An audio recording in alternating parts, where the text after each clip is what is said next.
Thanks for watching. Don't forget to like, comment, share and subscribe to Mufti Tariq Masood, famous scholar. الحمدللہ نحمدہ ونصلی علی رسولہ الکریم اما بعد فاعوذ باللہ من الشیطان الرجیم بسم اللہ الرحمن الرحیم ام لکم کتاب فیہ تدرسون ان لکم فیہ لما تخیرون ام لکم ایمان علینا بالغۃ الی یوم القیامۃ ان لکم لما تحکمون سلہم ایہم بذالک زعیم ام لہم شرکاء فلیأتوا بشرکائہم ان کانوا صادقین۔ نومبر 2020، یہ اب بتانا ضروری ہو گیا ہے۔ دو ڈھائی سال پرانے بیان اٹھا کے لوگ نئے اس واقعات سے جوڑ دیتے ہیں۔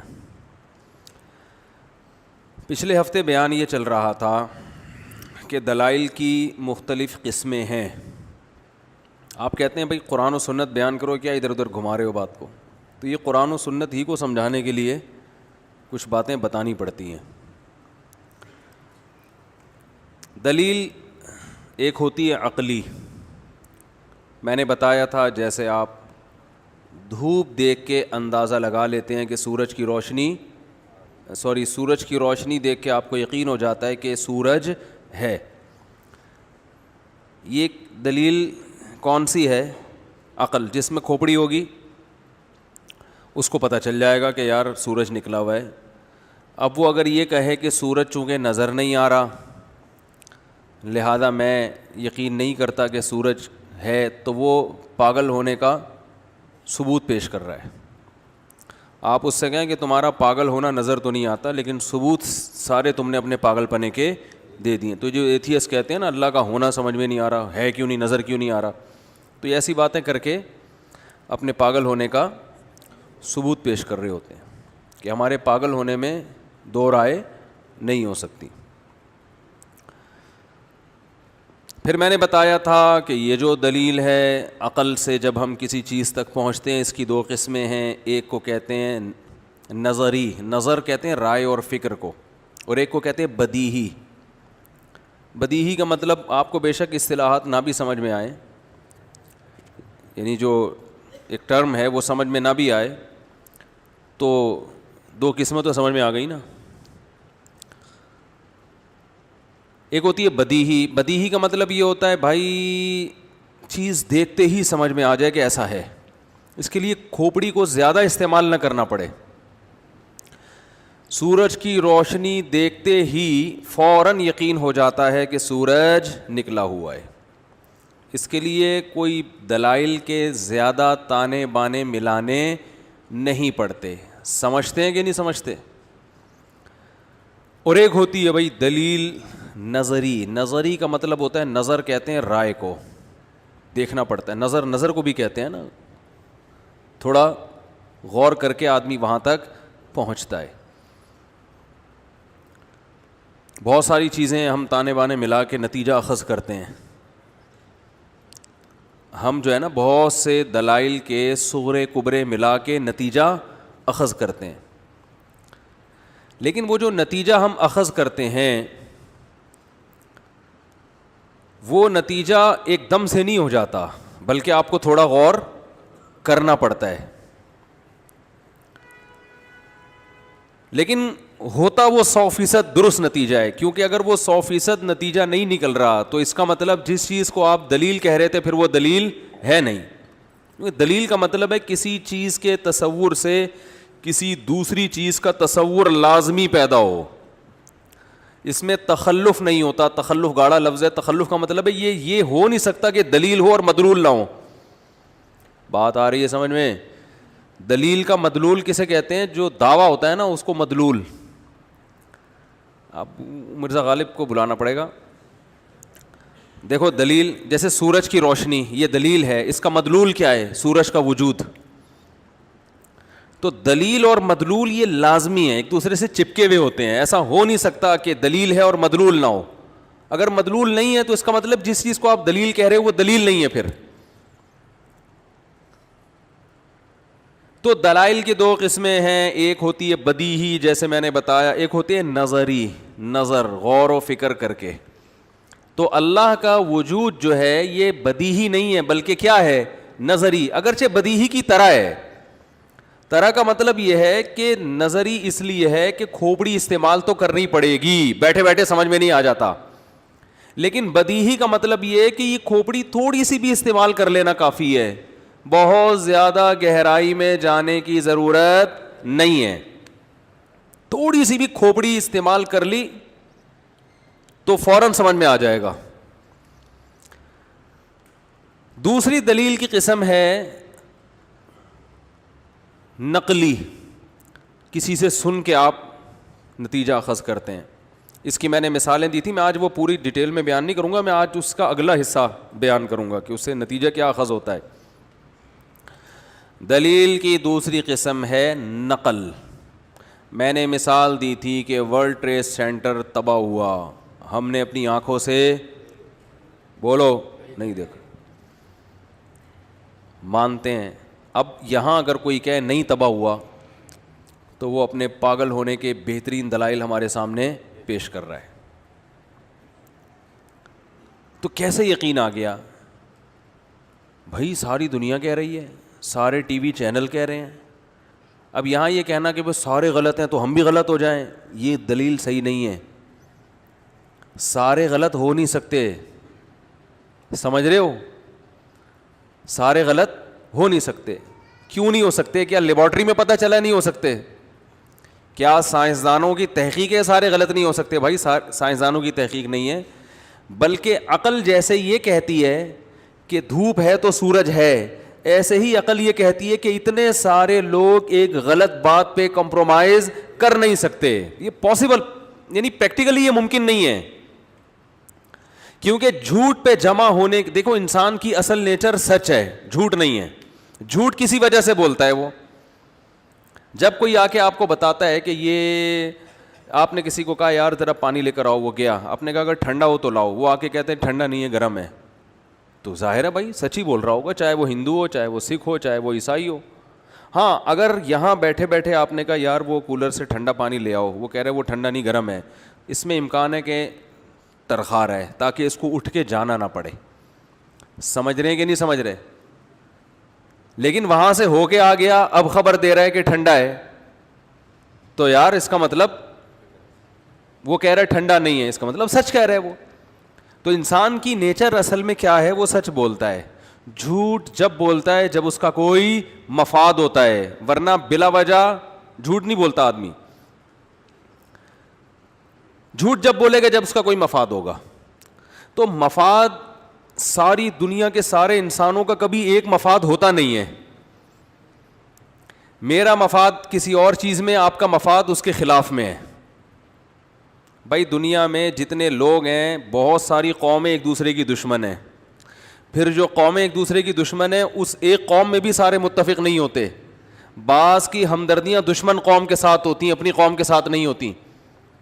تو وہ جھوٹ پہ جمع ہونے کے لیے ان کو گول میز کانفرنس کرنی پڑے گی, بیٹھنا پڑے گا کہ یہ جھوٹ مارکیٹ میں لانچ کرنا ہے ہم نے, کون کون ہمارا ساتھ دے گا. آدھے لوگ ساتھ دیں گے, آدھے ساتھ نہیں دیں گے. بہت یہ عقل کہتی ہے کہ مختلف خطوں میں رہنے والے لوگ جن کے آپس میں ایک دوسرے سے مفاد بھی نہ ہو بلکہ ایک دوسرے کے اگینسٹ ہوں, وہ اگر کسی بات پہ جمع ہیں, خبر دے رہے ہیں, تو وہ خبر عقل ہی فیصلہ کرتی ہے کہ وہ خبر غلط نہیں ہو سکتی, ناممکن ہے. اور اس کو کہتے ہیں دلیل متواتر, خبر متواتر. خبر متواتر کا مطلب ہوتا ہے کہ ایک خبر ہے, اس کو نیوز ہے, اس کے نقل کرنے والے اتنے زیادہ لوگ ہوں کہ ایک عام نارمل آدمی کی عقل, کوئی بہت ذہین ہونا اس کے لیے ضروری نہیں ہے, اور پرلے درجے کا بے وقوف نہیں چلے گا یہاں پہ. ایک نارمل سینس رکھنے والا آدمی, اس کی عقل یہ کہے کہ اتنے سارے لوگ جھوٹ پہ جمع نہیں ہو سکتے. کوئی ضدی ہٹ دھرمی ہو تو ایک الگ بات ہے, ہٹ دھرم ہو تو ایک الگ بات ہے, اس کو تو دنیا میں کوئی علاج نہیں ہے نا. جیسے اب ایتھیسٹ لوگ کہتے ہیں حضرت عیسیٰ نام کا کوئی بندہ ہی نہیں آیا معاذ اللہ, تو یہ تو ضد اور ہٹ دھرمی کی انتہا ہے. یا کوئی کہتے قائد اعظم نام کے کوئی شخص پیدا ہی نہیں ہوئے تھے. میں مانتا ہی نہیں کہ میں مانتا ہی نہیں کہ کربلا کا واقعہ بھی ہوا ہے. اب کربلا کے واقعے کی تفصیلات میں تو اختلاف ہوگا, ایسا ہوا تھا نہیں ہوا تھا, لیکن کوئی کہ کربلا کا واقعہ ہی نہیں ہوا تو اس کا مطلب اس کے نٹ بولٹ ڈھیلے ہیں. یہ میں اس لیے کہہ رہا ہوں کہ آج اس طرح کی چیزیں مارکیٹ میں آ رہی ہیں اور مارکیٹ میں لا کر پھر الٹا علماء سے پوچھا جاتا ہے اس کے دلائل سے ثابت کرو. بدیہی چیزوں کو دلائل سے ثابت کرنا مشکل ہوتا ہے. سمجھ میں آ رہی ہے بات؟ مثال سے بات سمجھاتا ہوں. اگر کوئی ضد اور ہٹ دھرمی پہ آ جائے, دیکھو گلاس کی ڈیفینیشن کیا ہے؟ گلاس ایک بدیہی چیز ہے نا. گلاس بولتے ہی دماغ میں تصور کیا آئے گا؟ پانی پینے کا ایک آلہ, ایک پرزا, یہ تصور آئے گا نا دماغ میں. پانی پینے کا ایک برتن, ایک مخصوص قسم کا برتن. لیکن کوئی ضد اور ہٹ دھرمی پہ آ جائے اور آپ سے کہ گلاس لے کر آؤ, آپ لے آئے, وہ کہ یہ گلاس نہیں ہے, دلائل سے ثابت کرو یہ گلاس ہے. آپ اہل لغت کے حوالے دو گے, یار ساری دنیا اسی کو گلاس کہتی ہے, اس سے پوچھو وہ بھی کہے گا یہ گلاس ہے, اس سے پوچھو وہ بھی کہے گا یہ گلاس ہے, سب کہیں گے یہ فرسٹ کلاس گلاس ہے. اس کی گارنٹی ہے. ایک کمپنی نے شیشے کا گلاس نکالا اور کہا اتنا مضبوط گلاس ہے, گارنٹی ہے 20 منزلہ عمارت سے پھینکو گے تو 19 منزلہ تک گارنٹی ہے نہیں ٹوٹے گا. 19 منزلوں تک گارنٹی ہے نہیں. میں نے کہا یہ غلط کہا. انہوں نے کہا پونے 20 منزلوں تک گارنٹی دینی چاہیے ان کو. پونے 20 منزلوں تک وہ گلاس, اتنا مضبوط گلاس. خیر, آپ گلاس لے کر آ گئے اس کے سامنے. اب وہ کہنے لگا یہ گلاس نہیں ہے. او بھائی کیوں نہیں ہے؟ یار یہ گلاس ہی نہیں ہے. کیوں نہیں ہے بھائی؟ کہہ کہ آپ دلائل سے ثابت کرو گے یہ گلاس ہے. تو ہم کیا ثابت کریں گے؟ کوئی سائنسدانوں کے حوالے دیں گے؟ ہم کہیں گے یار وسیم بھائی سے پوچھا وہ بھی کہہ رہے ہیں گلاس ہے, ستار بھائی سے پوچھو وہ بھی کہہ رہے ہیں گلاس, جمشید سے پوچھو وہ بھی کہہ رہے ہیں گلاس ہے. بھائی ہر آدمی سے پوچھو جو بھی اردو جاننے والے ہیں وہ سب کہتے ہیں اس کو. کیا انگریز سے پوچھو وہ بھی کہے گا گلاس ہے. اور تجھے کیا چاہیے؟ وہ کہے گا ابے سب جھوٹ ٹوپی ڈرامہ, سب کے مفاد ہیں. اصل میں گلاسوں کی جو کمپنیاں ہیں نا ان کو پروموٹ کرنے کے لیے ان سے پیسے کھائے ہوئے ان سب نے, تاکہ جب کوئی گلاس کا لفظ سنے تو اس کے ذہن میں اس ڈیزائن کا تصور آئے اور گلاس مارکیٹ میں دھڑا دھڑ بکے. ابے سب یہی ہو رہا ہے آج کل, آپ حیران ہو گئے, ہو یہی رہا ہے. وہ کہ واٹس ایپ پہ میں ایک ریسرچ آئی ہوئی ہے, فیس بک پہ ریسرچ آئی ہوئی ہے, گلاس نہیں ہے. ٹھیک ہے نا, آپ اس کو بولیں گے وہ ریسرچ مجھے دکھانے کی ضرورت نہیں ہے, ہمیں بچپن سے پتا ہے گلاس کیا ہوتا ہے, تو ہمیں نہیں بتا. واٹس ایپ کی رپورٹ پیش کرے گا ہمارے سامنے, وہ ایک سائنسدان کا حوالہ دے رہا ہے. انگریزوں نے تحقیق کی ہے, کوہ قاف کے جنگلات سے ایک تحریر ملی ہے, اس تحریر میں 1953 کے کسی سائنسدان کے اسٹیمپ ہے, اس میں لکھا ہوا یہ گلاس نہیں ہے. تو آپ بولو گے بھائی تو جو ہے نا اوپر کی سیٹنگ کیا ہو گئی ہے, آؤٹ ہو گئی ہے. تو ان تحقیقات کو آپ رکھو گے ایک طرف, بولو گے بھائی گلاس وہ ہے جس کو پبلک کیا کہے, گلاس ختم. یہ خبریں متواتر ہے, سارے جمع ہو گئے, اس کا نام انہوں نے گلاس رکھا ہے.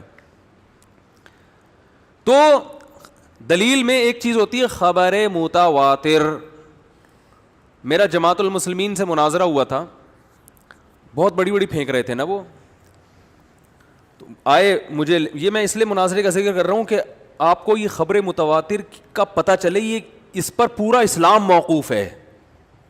اگر اس کو سائڈ پہ لگا دو گے نا تو ہر پروفیسر, ہر انجینئر کے لیے آپ کو گمراہ کرنا 2 منٹ کا کام ہے, اور آپ دلائل میں الجھتے الجھتے پاگل ہو جاؤ گے بالآخر. ایک وقت آئے گا آپ کو ہر عالم برا لگے گا, اور پھر آپ کو جس کی اسپیچز سن رہے وہ بھی برا لگے گا آپ کو. اتنے آپ وسوسوں میں مبتلا ہو جاؤ گے کہ آپ کو جو بدیہی چیزیں ہیں نا اسلام میں 2 اور 2 4 کی طرح, وہ بھی آپ کو عجیب لگنا شروع ہو جائیں گی. ان لوگوں نے ایسے وسوسے ڈالے ہیں لوگوں کے دلوں میں. تو جماعت المسلمین والوں نے یہاں بڑا پروپیگنڈا کیا ہوا تھا کہ جی میرا مقصد ابھی جماعت المسلمین نہیں ہے, میں تو ایک واقعہ سناتا ہوں تاکہ وہ جو اصول میں سمجھانا چاہ رہا ہوں وہ اچھی طرح سے بیٹھ جائے. تو مثالوں سے, واقعات سے زیادہ اچھی بات سمجھ میں آتی ہے. ورنہ جماعت المسلمین پر اب رد کرنے کی سے ان کے ویسے اتنے پارٹ بن گئے, پارٹ 1, پارٹ 2, پارٹ 3. آپ کو کہنا کہ حدیث میں آتا ہے جماعت المسلمین اور اس کے امام کو لازم پکڑو, تو آپ اس سے کہ حدیث میں پارٹ 1 کے بارے میں یا پارٹ 2 کے بارے میں یا پارٹ 3 کے بارے میں.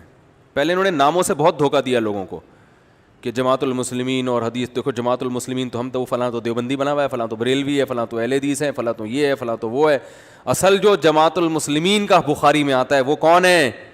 ہم ہیں. حالانکہ وہ جماعت المسلمین وہ نہیں کہ وہ فرقہ جس کا نام جماعت المسلمین ہوگا, بلکہ مسلمانوں کی جماعت مراد ہے, عامت المسلمین مراد ہے, اور اس کے امام سے مراد ہے حکومت وقت, خلیفہ, بادشاہ, حاکم. اس کی بغاوت نہ کرو. تو خیر مجھے لے گئے, وہ لے نہیں گئے, میں پہنچ گیا. تو جب کھانا وانا لگنے سے پہلے نا وہ ہماری بحث شروع, نے بڑا ٹائٹ کھانے کا بھی انتظام کیا ہوا تھا لڑکوں کو پھانسنے کے لیے. تو ہم اور کھانے کا مجھے پتہ چلا, 2 مناظروں میں گیا ہوں جماعت المسلمین کے, مجھے پتہ چلا یہ ہر مناظرے میں کھانا رکھتے ہیں کہ پھنسنے لگے تو کھانا لگا دو. ان کا فلسفہ ہی یہی ہے کہ سامنے والا اگر تگڑا ہو گیا نا کہ یہ بحث میں غالب آ رہا ہے تو فوراً کیا لگا دو, بھائی چلو پھر تو بحثیں تو ہوتی رہتی ہیں, چلو دسترخوان کھانا لگاؤ ہو رہا ہے, کھانا لگاؤ. یہ انہوں نے کھانا ہے کہ ایک بہت بڑی حکمت ان کی 2 جگہ مجھے اندازہ ہوا ہے کہ فوراً کھانا لگواتے ہیں وہ. اور جس نے کھانا لگایا تھا نا الحمدللہ وہ کنورٹ ہو گیا جماعت المسلمین سے آ کر جماعت المعاذ اللہ کافرین کی طرف آ گیا. ٹھیک ہے نا, جب آپ مسلمین ہیں تو گویا ہم تو پھر کافر ہو گئے, اللہ نہ کرے. نام فرقہ وارانہ خود رکھتے ہیں آگ لگانے کے لیے. تو مجھے جماعت المسلمین والے نے کہا, پتہ نہیں کیا کیا اعتراضات امام حنیفہ پہ کرنے لگے نا. امام حنیفہ نے کہا ہے کہ نجاست اگر جو ہے وہ 1 درہم سے کم ہو. امام حنیفہ کا قول یہ ہے کہ اگر 2-4 قطرے ہلکے پھلکی سی نجاست کپڑوں پہ لگی ہو تو نماز ہو جائے گی. ٹھیک ہے نا, اگر وہ 1 درہم کے برابر, ہتھیلی کی گہرائی کے برابر لگی ہو تو پھر نماز نہیں ہوتی. تو انہوں نے کہا یہ قرآن یہ کہاں سے نکالا ہے انہوں نے, یہ مسئلہ کہاں سے نکالا. مجھے اس کی دلیل معلوم تھی, لیکن میں دلیل سے جواب دیتا, پھر ایک اور سوال ہو جاتا, پھر جواب دیتا, پھر ایک اور سوال ہو جاتا, پھر جواب دیتا, ایک اور سوال ہو جاتا. تو میں نے کہا بھائی اصولی بات کرتے ہیں, پہلے ہم دلائل کا تجزیہ کرتے ہیں کہ دلیل کہتے کس کو ہیں, دلیل کی ڈیفینیشن کیا ہے. تجزیہ ہو جائے گا, پھر میں یہ سارے, اور یہ اس کے جواب بہت آسان ہے. یہ جو 1 درہم کا مسئلہ ہے نا, یہ تو بہت آسان جواب ہے اس کا. لیکن میں چاہ رہا تھا اصولی بحث. میں نے کہا امام حنیفہ کو تھوڑی دیر کے لیے غلط مان لو, ٹھیک ہے نا, غلط تھے, ان کو فالو نہیں کرنا چاہیے. تو امام شافعی کو کرنا چاہیے. انہوں نے کہا نا نا نا نا نا. امام مالک کو کرنا چاہیے, نا نا نا نا. امام احمد کو نہیں, بھائی کسی کو فالو, قرآن و سنت کو فالو کرو. میں نے کہا اس کا مطلب اب تک قرآن و سنت کو کسی نے فالو نہیں کیا تھا. اب آپ آ رہے ہیں جو ہمیں بتا رہے ہیں کہ آپ جماعت المسلمین جو 15ویں صدی میں ایجاد ہوئی ہے وہ بتائے گی کہ قرآن. امام شافعی نے تو کچھ اور تورات انجیل بتائی ہے. امام حنیفہ کے مسائل وہ بھی تورات انجیل سے نکالے ہیں, قرآن و سنت سے نہیں نکالے انہوں نے. امام احمد نے بھی کہیں تورات اور انجیل سے مسائل نکالے ہیں. کیا خیال ہے بھائی؟ امام مالک نے بھی وہاں سے نکالے ہیں. تو یہ سارے لوگ تو ہو گئے خراب, اور پوری امت میں جماعت المسلمین کے علاوہ 99.999% لوگ ابھی بھی انہی میں سے کسی ایک کو فالو کر رہے ہیں. آپ پوری دنیا میں ٹریول کریں, سعودی عرب میں امام احمد بن حنبل کو فالو کیا جاتا ہے, ابو ظہبی میں امام مالک کو فالو کیا جاتا ہے, دبئی میں اکثر لوگ امام شافعی یا امام احمد بن حنبل کے لوگ کو فالو کرتے ہیں. ترکی, افغانستان, پاکستان, پورا انڈیا, برما, بنگلہ دیش اور ایران میں جو سنی مسلمان ہیں, ازبکستان, تاشقند, سمرقند, بخارا, یعنی ٹوٹل پوری امت مسلمہ میں 50% تو صرف اکیلے ابو حنیفہ کو فالو ہیں. باقی جو 49% ہیں وہ بھی ان میں سے کسی ایک کو فالو کر رہے ہیں. تو یہ تو سارے ہو گئے, بولو بھائی, فارغ. سعودی عرب کا تو لا فقہ حنبلی ہے, جو عدالت میں لا ہے نا وہ کیا ہے, فقہ حنبلی. سعودی عرب میں آپ سرکاری سطح پر کسی اونچی پوسٹ پہ جا ہی نہیں سکتے جب تک فقہ حنبلی نہ پڑھ لیں آپ. اور میں نے کہا ان چاروں کے علاوہ اب تک کوئی 5واں فقہ وجود میں آیا ہی نہیں ہے, ریٹن فارم میں لکھا ہی نہیں گیا ہے. بھائی فالو, قانون کو فالو کرنے کے لیے ضروری ہے نا کہ A to Z ہر مسئلے کا حل ملے آپ کو. تو قرآن و سنت سے جو لا مرتب کیا گیا ہے وہ ان چاروں میں ہی مرتب کیا گیا ہے. فقہ حنفی میں ملے گا, فقہ مالکیہ میں ملے گا, شافعیہ میں اور حنابلہ میں. پانچواں کوئی ایسا فقہ ہے ہی نہیں جس میں آپ کو کتابیں ملیں فقہ کی. نہیں آ رہی بات سمجھ؟ تبھی ان چاروں کے علاوہ جتنے مدارس ہیں ان میں انہی میں سے کسی ایک فقہ کو پڑھایا جاتا ہے تنقیدی نظر سے. سمجھ میں آ رہی ہے بات؟ ہے ہی نہیں, اب تک مرتب ہی نہیں ہوا ہے. کیونکہ یعنی وہ جیسے ہمارے جو اہل حدیث حضرات ہیں انتہائی احترام کے ساتھ, ان پہ طنز مقصد نہیں ہے, وہ فقہ حنفی ہی پڑھاتے ہیں اپنے مدرسوں میں لیکن تنقیدی نظر سے. تو میں اہل حدیث علماء سے کہتا ہوں بھائی آپ کسی بھی سلیبس کی بیس تنقید نہیں ہوتی, ضمناً تو تنقیدیں ہوتی ہیں کہ آپ کا اپنا سلیبس ہو, پھر اس میں جو مسئلہ آپ کو لگتا ہے کہ یہ قرآن و سنت کے خلاف ہے آپ اس پہ تنقید کریں, لیکن آپ کا سلیبس تو ہونا چاہیے نا. بھائی اس کی مثال ایسے ہے جیسے ہم اسلام پڑھا رہے ہیں یونیورسٹیوں میں, تو اسلام کا نصاب ہوگا نا, لیکن آپ عیسائیت پڑھا رہے ہیں تنقیدی نظر سے, تو یہ تو ایک شعبہ ہو گیا نا, یہ اصل سلیبس تھوڑی ہوگا. یہ نہیں آ رہی میرا خیال ہے بات. او بھائی آپ پڑھائی ہندوازم رہے ہو دینی مدرسوں میں, اب کوئی آپ سے پوچھے کہ آپ کا اپنا سلیبس کیوں نہیں ہے, کہہ رہے ہمارا سلیبس تو قرآن و حدیث ہے. تو پھر قرآن و حدیث ڈائریکٹ قرآن و سنت ہی پڑھاؤ نا. پھر یہ مسائل پڑھانا کہ وضو کا یہ طریقہ, نماز کا یہ طریقہ, زکوٰۃ کا یہ طریقہ, روزے کا یہ طریقہ, اور طلاق کا یہ طریقہ, اور نکاح کا یہ طریقہ, اور وراثت کے مسائل, یہ تو قرآن و سنت سے جو ایک پورا لا مرتب کر لیا ہے نا. قرآن میں تو یہ مسائل بکھرے ہوئے ہیں, حدیث میں تو بکھرے ہوئے ہیں. فقہا نے یہ احسان کیا امت مسلمہ پر کہ ان کو ترتیب سے ریٹن فارم میں لے کر آئے ہیں. جتنی فقہ کی کتابیں ہیں چاروں فقہ کی, ان میں وہ شروع ہوتی ہیں کتاب الوضو سے. ہر فقہ میں سب سے پہلے کیا طریقہ سکھایا جاتا ہے؟ وضو کا طریقہ. اس میں کچھ آپس میں ان کے کچھ بہت معمولی اختلافات بھی ہیں. وضو بیسک تو ایک ہی ہے, کچھ معمولی اختلافات ہیں. بھائی نیت وضو میں فرض ہے یا نہیں؟ امام شافعی کہتے ہیں فرض ہے, امام حنیفہ کہتے ہیں وضو میں نیت فرض نہیں ہے. ہاں نیت نہیں کرو گے وضو کا ثواب نہیں ملے گا, وضو ہو جائے گا ثواب. یہ اختلافات ہیں, لیکن ایک پورا لا مرتب شکل میں ترتیب سے موجود ہے. نماز ہے, پھر اس کے بعد مسائل آتے ہیں. سب سے پہلے طہارت کے آتے ہیں مسائل, پھر وضو کے مسائل آتے ہیں, پھر وضو کے بعد مسائل آتے ہیں اس کے نماز کے اذان کے مسائل آتے ہیں, پھر نماز کے مسائل آتے ہیں, پھر جمعے کی نماز, پھر عیدین کی نماز, پھر تراویح کی نماز, پھر اس کے بعد مسائل آتے ہیں کہ نکاح کے مسائل آتے ہیں, پھر طلاق کے مسائل آتے ہیں, پھر نکاح کے ضمن میں ایلا کے مسائل, پھر اس کے بعد کتاب الحدود آتی ہے, سزاؤں کے مسائل, چور کا ہاتھ کاٹا جائے گا, کتنے گواہ ہیں, پورا ایک قانون ہوتا ہے نا, جیسے کہ دین کامل ہے نا. اب یہ تھوڑی کہ عدالت ایک ملک میں اسلام نافذ ہے اور جج کو کہا ہے کہ آپ نے کوئی فقہ شقہ کچھ نہیں ہوتا, قرآن و سنت پہ فیصلہ کرنا ہے. جج بیٹھا ہوا ہے, اب جب بھی کوئی کیس آئے گا وہ نئے سرے سے قرآن و حدیث پہ کیا کرے گا؟ ریسرچ. میرا خیال ہے 1 سال میں 2 مسئلوں کے علاوہ کوئی کیس وہ حل نہیں کر سکتے. اس لیے دنیا میں کہیں بھی اسلام جب بھی نافذ ہوا ہے کوئی لا باقاعدہ ججوں کو, قاضیوں کو دیا گیا ہے. صرف تابعین کے دور میں ایسا تھا کہ اس وقت تک فقہ مرتب نہیں ہوا تھا, اس وقت تک ان کو پرمیشن تھی, اجازت تھی کہ آپ خود جس رائے کو بہتر سمجھتے ہو اس پہ کیا کر دو فتویٰ. لیکن جب اسلام پھیلا ہے تو پھر یہ تو ہر قاضی, گامدی صاحب کو قاضی بنا دو کہ ان کا قرآن و سنت کچھ اور کہے گا, انجینئر صاحب کو بنا دو کہ ان کا قرآن و سنت کچھ اور کہے گا, اور کسی اور کو بنا دو کہ اس کا قرآن و سنت کچھ اور کہے گا, تو تماشا بن جائے گا نا. تو ہمیشہ لا کو جب تک ایک مرتب شکل میں عدالت کو نہیں ملتا وہ لا نافذ وہ چل نہیں سکتا. اسی وجہ سے سعودی عرب میں فقہ حنبلی ہے کہ بھئی یہ ہے, جج اس کا پابند ہے, آپ نے اس پہ فیصلہ کرنا ہے. یہی وجہ ہے کہ سعودی عرب کی عدالت سے کبھی بھی 3 طلاقوں کے ایک ہونے کا فتویٰ جاری نہیں ہوا. وہاں کے علماء بعض کہہ دیتے ہیں عدالت سے نہیں ہوا کبھی بھی, عدالت نے کبھی فیصلہ نہیں کیا کہ جج کو یہ رائٹ ہو کہ وہ 3, کیونکہ فقہ حنبلی کے خلاف ہے. بات آ رہی ہے سمجھ میں؟ تو اب میں یہ عرض کرتا ہوں کہ ہمارے جو اہل حدیث بھائی ہیں یا اور بھی جو دوسرے مسلک کے لوگ ہیں, بھائی اب آپ کیا کرو کہ آپ ایک فقہ باقاعدہ مرتب کرو.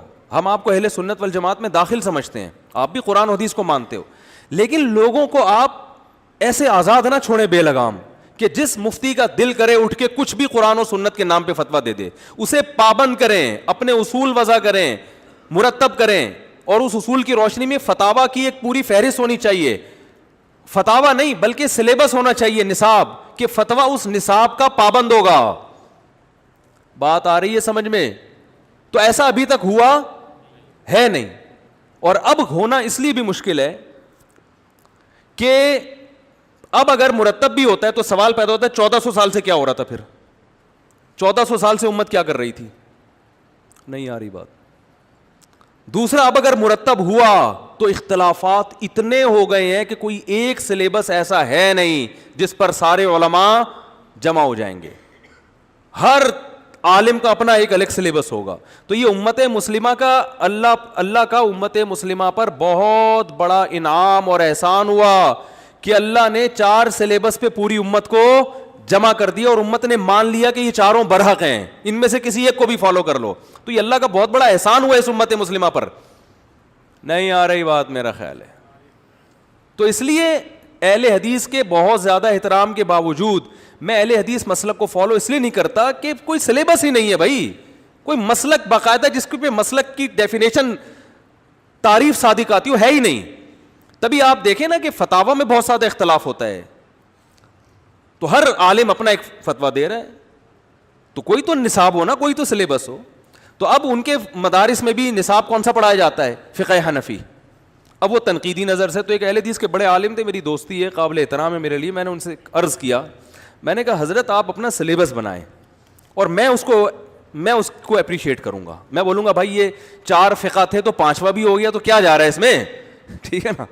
4 امت میں چلے آ رہے تھے تو ایک 5واں صحیح, ہم اس پہ بھی فتویٰ دے دیں گے یار ان 4 میں سے کسی ایک کو فالو کرنے سے جیسے انسان جنت میں جائے گا, اس 5ویں کو بھی فالو کرنے سے کہاں جائے گا؟ جنت میں. بیسک تو وہی ہے نا, قرآن و سنت. تو میں نے کہا لیکن یہ جو میں نے ان سے پوچھا تھا آپ اپنے مدرسے میں کیا پڑھا, انہوں نے کہا فقہ حنفی. میں نے کہا فقہ حنفی کیوں پڑھا رہے ہیں آپ؟ انہوں نے کہا تنقیدی نظر سے. میں نے کہا یہ جو تنقیدی نظر سے پڑھا رہے ہیں نا, اس سے نقصان یہ ہو رہا ہے کہ بچپن سے ہی طالب علم کا دماغ کیا بنتا ہے؟ تنقیدی. پازیٹیو تھنکنگ پیدا ہونا پھر بہت مشکل ہے. جیسے ہم اسلام پڑھا رہے ہیں نا, تفسیر پڑھاتے ہیں, حدیث پڑھاتے ہیں, اور قرآن و حدیث کی تشریح میں جو فقہ مرتب وہ پڑھاتے ہیں, اس کو ہم اسلام سے تعبیر کرتے ہیں.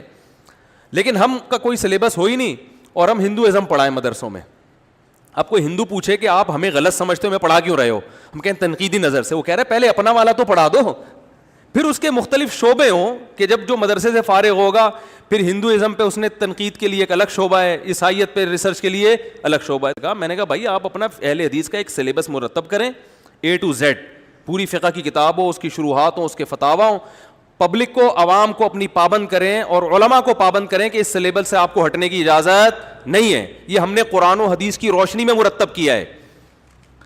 اور پھر جب یہ سلیبس پڑھ کے فارغ ہو جائیں پھر ایک شعبہ بنائیں جو فقہ حنفی کے میں باقاعدہ اس کا کام ہی ہو کہ فقہ حنفی میں یہ مسئلہ غلط ہے, یہ مسئلہ غلط ہے, یہ مسئلہ غلط. پھر یہ کام کریں آپ. پہلے سلیبس تو اپناؤ, جس کو آپ غلط کہہ رہے ہو وہی آپ کا کیا ہے, سلیبس ہی وہی ہے.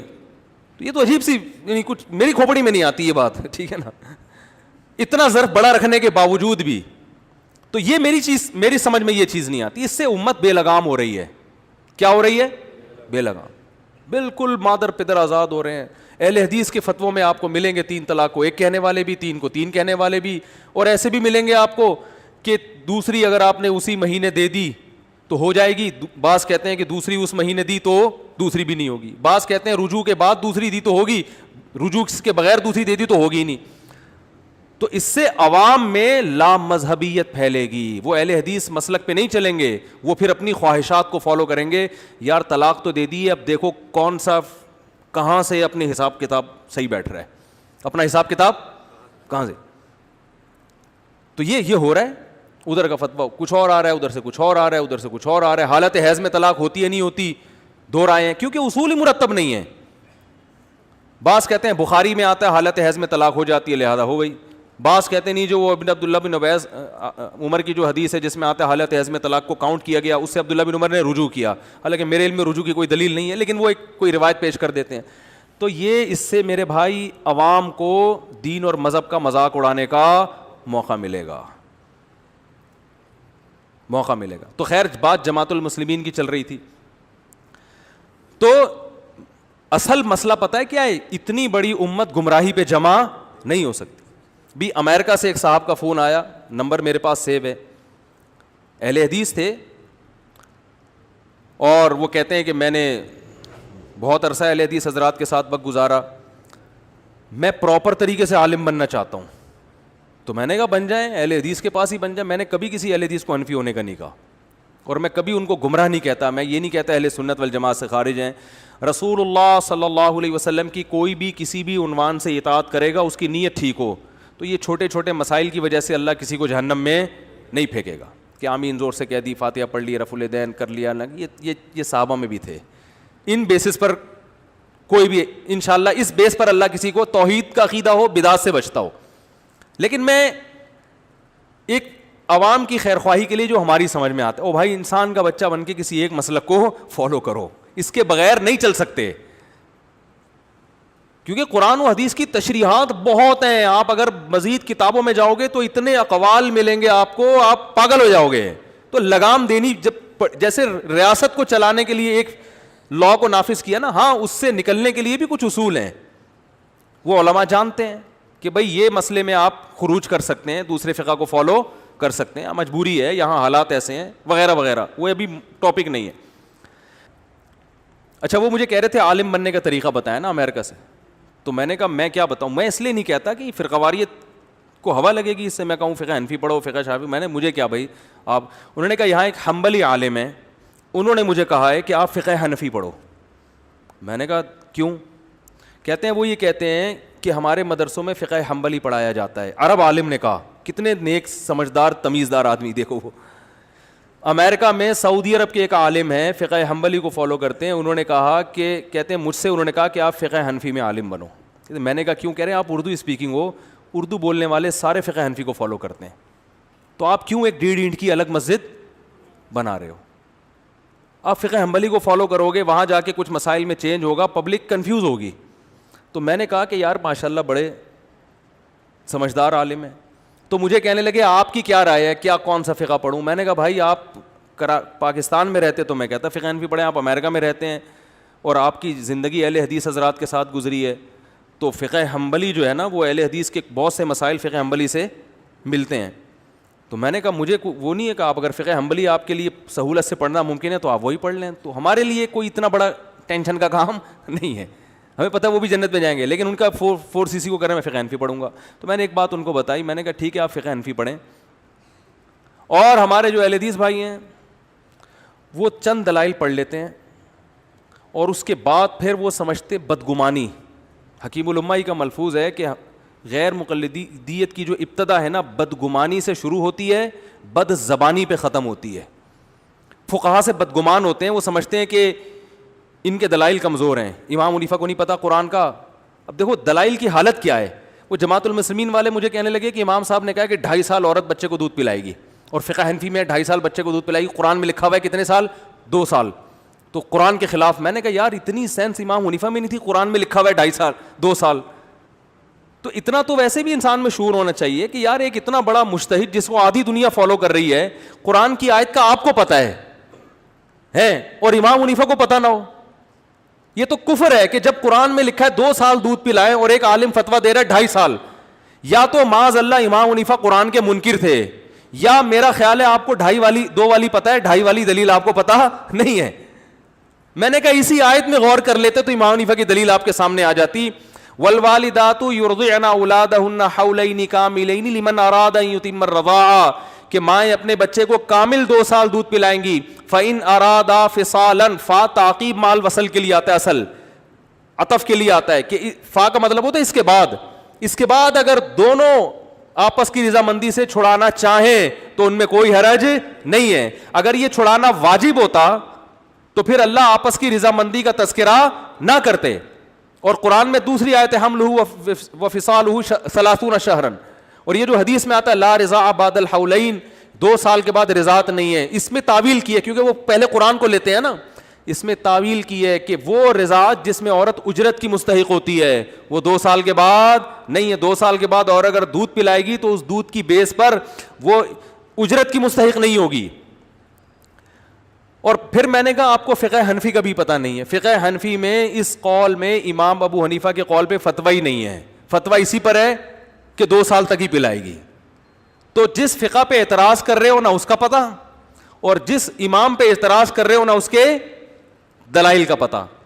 تو علم عمق اور گہرائی, یہ حلالے پر کتنا اعتراض کرتے ہیں ہمارے اہل حدیث بھائی, حلالہ اسلام میں حرام ہے. ابے بھائی اگر حلالہ ہر طرح کا حرام ہے تو قرآن حلالے کا تذکرہ کیوں کر رہا ہے؟ معاذ اللہ حرام کام کا تذکرہ کر رہا ہے قرآن. ایک اہل حدیث بھائی سے میری بات ہوئی, کہہ رہے ہیں یہ 3 طلاقوں کو نافذ کرنے میں حلالے کا دروازہ کھلتا ہے, حلالے پر لعنت ہے, حلالے پر لعنت ہے, اور حلالہ تو ہے ہی نہیں. میں نے کہا بالکل سرے سے ہے ہی نہیں. کہہ رہے نہیں ہے ہی نہیں, لعنت ہے حدیث میں آتا ہے. میں نے کہا وہ حدیث میں وہ حلالے پر لعنت ہے جو پری پلان ہو. کہہ رہے نہیں حدیث میں تو ایسا تذکرہ نہیں ہے کہ جو پہلے سے پلان کر کے حلال ہو. وہ تو حدیث میں تو آتا ہے لعن اللہ المحلل والمحلل لہ, حلالہ کرنے والے پر کروانے والے پر دونوں پر اللہ کی لعنت. میں نے کہا اس سے وہ حلالہ مراد ہے جس میں آپس میں پہلے سے ایگریمنٹ ہو. کہہ رہے نہیں حدیث میں تو نہیں ہے. میں نے کہا حدیث میں نہیں ہے صراحتاً, لیکن ذرا سا بھی شعور ہوگا نا, قرآن و سنت کو جو جانتا ہوگا وہ یہ ماننے پر مجبور ہوگا کہ حدیث کی مراد یہی ہے, ورنہ قرآن پہ اعتراض لازم آئے گا. کہہ رہے ہیں کہ کیسے؟ میں نے کہا دیکھو, ایک آدمی نے اپنی زوجہ کو 3 طلاقیں دی. اچھا وہ کہنے لگے یہ غیرت کے خلاف ہے. میں نے کہا غیرت کے خلاف بھی نہیں ہے. غیرت وہ ہے جس کو قرآن و سنت نے غیرت کہا ہو. میں نے ان کو مثال دی. میں نے کہا اچھا مجھے ایک بات بتاؤ, ایک آدمی نے اپنی زوجہ کو 3 طلاقیں دے دی, رشتہ ہو گیا بالکل ختم, عدت کے بعد اس نکاح کے آثار بھی ختم ہو گئے. اب یہ عورت دنیا میں کسی بھی مرد سے نکاح کرے تو یہ نکاح کرنا غیرت کے خلاف ہے یا غیرت کے عین مطابق ہے؟ بولیں بھائی, عین مطابق ہے. میں نے کہا اس نے نکاح کر لیا اس سے, یہ اس کی زوج ہے. اب یہ نہیں کہہ سکتے ایک آدمی کی بیوی کسی دوسرے کے گھر جا رہی ہے, او بھائی اس کی ہے نہیں وہ, صحیح ہے نا, عدت بھی گزر گئی, نکاح کے سارے آثار ختم ہو گئے, اس کی ہے نہیں. اب اس کو اگر تکلیف ہو رہی ہے تو یہ اس کی اپنی ٹینشن ہے. طلاق دینے کے بعد اس کو تکلیف ہو رہی ہے میری بیوی نے دوسرے سے نکاح کیا. تیری بیوی نے تھوڑی کیا نکاح, وہ تو طلاق ہو گئی ہے, وہ ختم ہو گیا تیرا رشتہ اس سے, جہاں چاہے نکاح کرے وہ. میں نے کہا اس نے وہاں نکاح کر لیا. نکاح کرنے کے بعد میاں بیوی میں تعلق بھی ہوا, یہ بھی غیرت کے خلاف نہیں ہے بھائی, اس کی وائف ہے. اس تعلق کے بعد عورت اگر پہلے سے ایگریمنٹ نہیں تھا, عورت شوہر سے طلاق مانگ لے, بلا وجہ طلاق مانگنا اسلام میں پسندیدہ کام نہیں ہے. لیکن کسی وجہ سے طلاق مانگنا, بہت ساری وجوہات ہوتی ہیں, ان میں یہ بھی ہوتی ہے کہ میں پہلے والے سے شادی کرنا چاہتی ہوں. میں نے کہا عبد الرحمن ابن عوف رضی اللہ تعالیٰ عنہ ہجرت کر کے آئے مدینہ, نکاح کے لیے ظاہر اجنبی تھے تو رشتہ نہیں مل رہا تھا. ایک صحابی نے کہا کہ میری 2 زوجائیں میں ایک کو طلاق دے دیتا ہوں, عدت کے بعد آپ اس سے نکاح کر لیں. تو یہ غیرت کے خلاف ہو گیا. ان کا بھائی اجنبی ہیں, ظاہر ہے زوجہ کی رضا سے ہی کریں گے, یہ کہ بیوی سے بات کریں گے. تو میں نے کہا آپ جو ہے نا ڈیورس کو اس کلچر کے حساب سے دیکھ رہے ہو, آپ طلاق کے جو شریعت میں جس طلاق کو جو سمجھا گیا نا آپ اس حساب سے نہیں دیکھ رہے. تو میں نے کہا اب ایک عورت وہ اس شوہر سے کہتی ہے, پہلے سے کوئی ایگریمنٹ نہیں تھا, وہ کہتی ہے بھائی مجھے ڈیورس دے دو, اگر دے دے ٹھیک ہے, نہیں دے تو کوئی زبردستی نہیں ہے, رہے اس کے ساتھ. اگر وہ طلاق دے دیتا ہے تو میں نے کہا اب یہ عورت اس سے عدت پوری کر کے پوری دنیا میں کسی بھی مرد سے نکاح کرے تو یہ غیرت کے خلاف ہے. وہ کہتے ہیں نہیں. تو میں نے کہا پرانے والے سے کرنا پھر غیرت کے خلاف کیوں ہو گیا؟ بہت مشکل ہے بات سمجھانا. زید نے اپنی زوجہ کو 3 طلاقیں دے دی, عدت پوری ہو گئی. اب یہ جو ہمارے اہل حدیث بھائی ہیں نا, بہت سے کہتے ہیں یہ دیکھو حلالہ کرواتے ہیں, اس کی بیوی کو اس کے بستر پہ گھما کے لا کے پھر اس سے, یہ تو عورت کی تذلیل ہے, عورت کے ساتھ بےغیرتی ہے, عورت کے ساتھ یہ غیرت. اور بھائی آپ اگر قرآن و سنت کی بات کرتے ہو تو غیرت کے اصول بھی قرآن و سنت کی روشنی میں. اس آدمی نے طلاق دے دی ہے, شریعت اس کی بیوی کو ہرگز نہیں کہتی کہ فلاں سے نکاح کر کے طلاق لے لو. شریعت نے کہا ہے کہ آپ اس آدمی سے شادی نہیں کر سکتی, باقی پوری دنیا میں جہاں سے چاہو شادی کر سکتی. پوری دنیا میں کسی سے بھی نکاح کرنا غیرت کے بالکل بھی خلاف نہیں ہے. اس کو کوئی غیرت کے خلاف بولتا ہے تو اس کا لیبارٹری ٹیسٹ کروانا چاہیے. یہ غیرت کے خلاف ہے کہ شادی نہیں کر رہی, کیونکہ اسلام میں نکاح کی ترغیب ہے, بغیر نکاح کے بیٹھی بھی کیوں ہے. اب وہ نکاح کر لیتی ہے تو بلا وجہ طلاق مانگنا اچھا کام نہیں ہے. کسی وجہ سے طلاق مانگنا جائز ہے, لیکن رائٹ شوہر کا ہے, وہ دے نہ دے اس کی مرضی. یہ بھی بخاری سے پتہ چلتا ہے. جمیلہ بنت ثابت انصاری نبی کے پاس آئیں, یا رسول اللہ میرے میاں صورت کے بالکل اچھے نہیں ہیں, مجھے ان سے طلاق چاہیے, بغیر دیکھے نکاح ہوا ہے. آپ نے فرمایا دے دو. تو آپ نے یہ نہیں کہا طلاق مانگنا غیرت کے کیا ہے خلاف ہے. بھائی کوئی ریزن ہے, معقول وجہ ہے, بغیر دیکھے نکاح ہو گیا. اب جب ان کا نکاح ہوا ہے تو یہ کہہ رہی ہے, یہ عورت بسا اوقات اسی کے ساتھ زندگی گزارتی ہے. کئی واقعات ایسے ہوئے ہیں عورت کے دل میں تھا طلاق لوں گی لیکن نہیں لی, بھائی ٹھیک ہے اب اسی کے ساتھ وہ خوشی ہو جاتی ہیں. لیکن اگر اس کے دل میں ہے کہ بھائی مجھے پرانا والا یاد آ رہا ہے تو شوہر سے مطالبہ کر سکتی ہے, وہ دے دے ٹھیک ہے, نہ دے اس کی مرضی. اگر دے دے اس نیت سے کہ بھائی اس کے دل میں پرانے والے کی یادیں ہیں تو میرا خیال ہے اس میں کوئی گناہ نہیں ہے، بلکہ یہ قابل تعریف ہے کہ یار ایک عورت تمہارے سامنے ساتھ نہیں رہنا چاہتی تو کیوں پھلترو کی طرح چپکائے ہوا اس کو اپنے ساتھ. نارملی بھی کوئی عورت آئے گی نا اگر ہم سے مشورہ لیتی ہے کہ میں اپنے شوہر کے ساتھ نہیں رہنا چاہتی, شوہر بھی بیٹھا ہوا ہو, تو ہم تو پہلے تو خاتون کو سمجھاتے ہیں بھائی رہو رہو, نہیں مان رہی ہوتی ہم شوہر سے کہتے ہیں یار جب نہیں رہنا چاہتی تو چھوڑو, فارغ کرو اس کو, کیونکہ میاں بیوی کا اصل تعلق تو محبت کا ہوتا ہے نا. جب رہنا ہی نہیں چاہ رہی ہے تو وہ تو کیا فائدہ. اب وہ اس پر ڈیپینڈ کرتا ہے چھوڑے نہ چھوڑے. تو اگر وہ چھوڑ دے کہ یار نہیں رہنا چاہتی, نقصان ہو رہا ہے, دل میں کوئی اور ہے سامنے کوئی اور ہے, تو چھوڑ دے اس کو. اب جب اس کی عدت پوری ہوگی تو اس کو جہاں یہ جائز ہے کہ پوری دنیا میں کسی سے بھی نکاح کر سکتی ہے, پرانے والے سے نکاح کرنا بھی اس کے لیے کیا ہے, جائز ہے. قرآن نے صرف ایک شرط لگائی ہے پرانے والے سے نکاح کرنے کے لیے, تو ہم اہل حدیث بھائیوں سے کہتے ہیں کہ آپ بھی دوسری شرط نہ لگائیں, جو قرآن نے لگائی ہے بس اسی پر اکتفا کریں. قرآن کے الفاظ ہیں فَإِن طَلَّقَهَا, مرد نے اگر تیسری طلاق دے دی, اور اس میں یہ نہیں ہے اسی مجلس میں یا بعد والی مجلس میں, قرآن میں ایسا کوئی فرق نہیں ہے. تو اللہ فرماتے ہیں فَلَا تَحِلُّ لَهُ, عورت اپنے پرانے شوہر کے لیے حلال نہیں ہے, حَتَّى تَنْكِحَ زَوْجًا غَيْرَهُ, یہاں تک کہ دوسرے مرد سے نکاح نہ کر لے. تو اس نے کر لیا دوسرے مرد سے نکاح. آگے اللہ فرماتے ہیں فَإِن طَلَّقَهَا, اگر دوسرا اس کو چھوڑ دیتا ہے, نہ قرآن نے دوسرے کے چھوڑنے پر پابندی لگائی, صحیح ہے نا, نہ خلا پہ عورت کے پابندی لگائی ہے. فَإِن طَلَّقَهَا, اللہ فرماتے ہیں دوسرے نے اگر چھوڑ دیا اس کو, فَلَا جُنَاحَ عَلَيْهِمَا, تو پرانے والے سے نکاح کرنے میں دونوں میں کوئی حرج نہیں ہے. پرانا مرد بھی اس سے کر سکتا ہے اپنی اس وائف سے, پرانی ایکس وائف سے, اور یہ والی عورت بھی اپنے پرانے والے سے. دیکھو پرانا, جو کوئی پرانا بیٹھا ہوا ہوگا تو کتنا خوش ہو رہا ہوگا یہاں پہ. اچھا ٹھیک ہے, وہ نیا ہو گیا ہوگا, پرانا نہیں رہا ہوگا وہ یہ بیان سن کے. تو اللہ کے الفاظ ہیں فَإِن طَلَّقَهَا, اگر یہ بھی چھوڑ دے, فَلَا جُنَاحَ عَلَيْهِمَا, اللہ فرماتے ہیں اہل حدیث بھائیوں سے گزارش کر رہا ہوں, اللہ فرما رہے ہیں دونوں میں کوئی حرج نہیں ہے, أَن يَتَرَاجَعَا, کہ دونوں آپس میں دوبارہ رجوع کر لیں, نکاح کر لیں. ایک شرط ہے, ایک شرط, وہ شرط یہ ہے ان ظنا, دونوں کو یہ خیال ہو, ان یقیما حدود اللہ, وہ پھڈے نہیں ہوں گے جو پہلے ہوئے تھے. یہ بس شرط. یہ سزا دے دی اللہ نے مرد کو بھی اور عورت کو بھی. اصل تو مرد کو سزا ملی ہے, لہذا اس سے 3 طلاق کا دروازہ کیا ہو جائے گا. معاشرے میں لاکھوں میں 4-5 ایسے واقعات ہوں گے,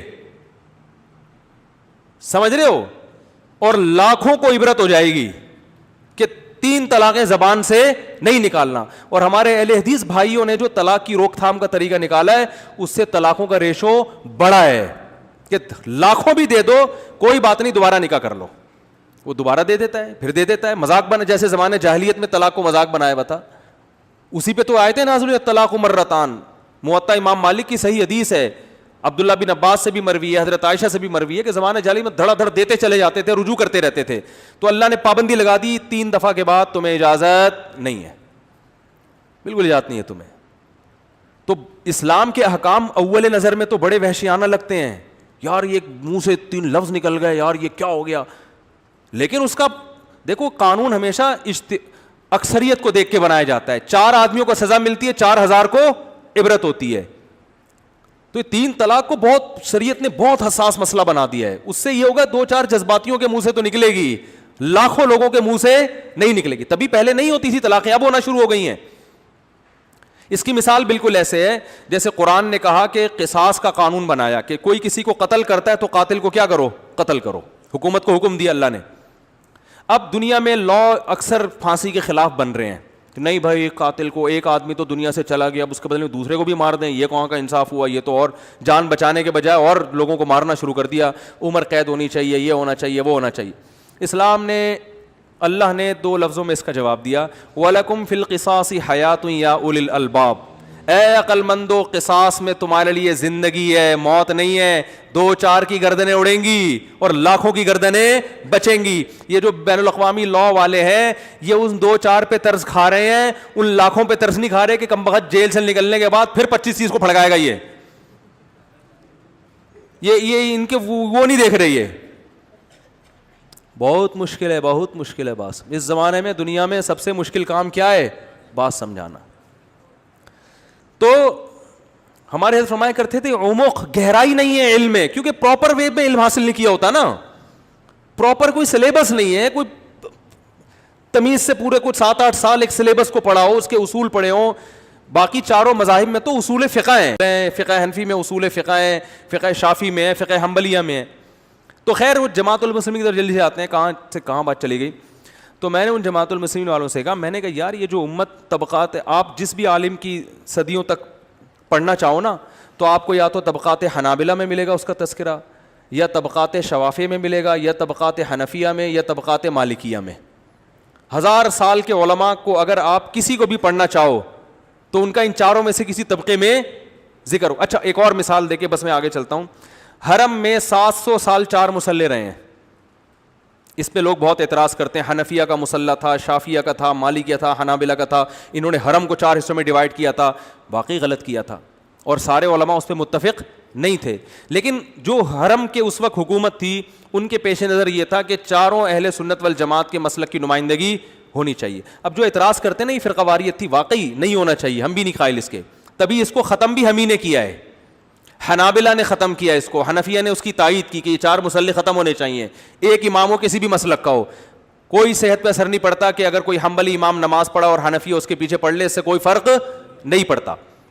لیکن اتنی بات تو ہے کہ اس وقت 5ویں مصلی کی طرف کسی کا ذہن کیوں نہیں گیا؟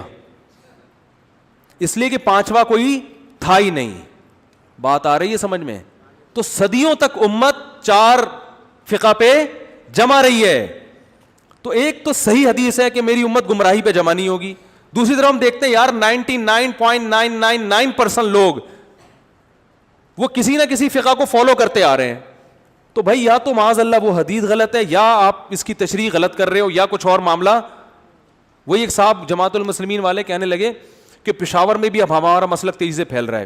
یہ جس نے واقعہ سنا ہے وہ جماعت المسلمین سے کنورٹ ہوا, تو اس نے کہا ہمارا مسلک جو ہے نا پشاور میں تیزی سے پھیل رہا ہے. کہنے ایک دم مجھے خیال آیا یار پشاور میں اسلام تو 1200 سال پہلے آیا تھا.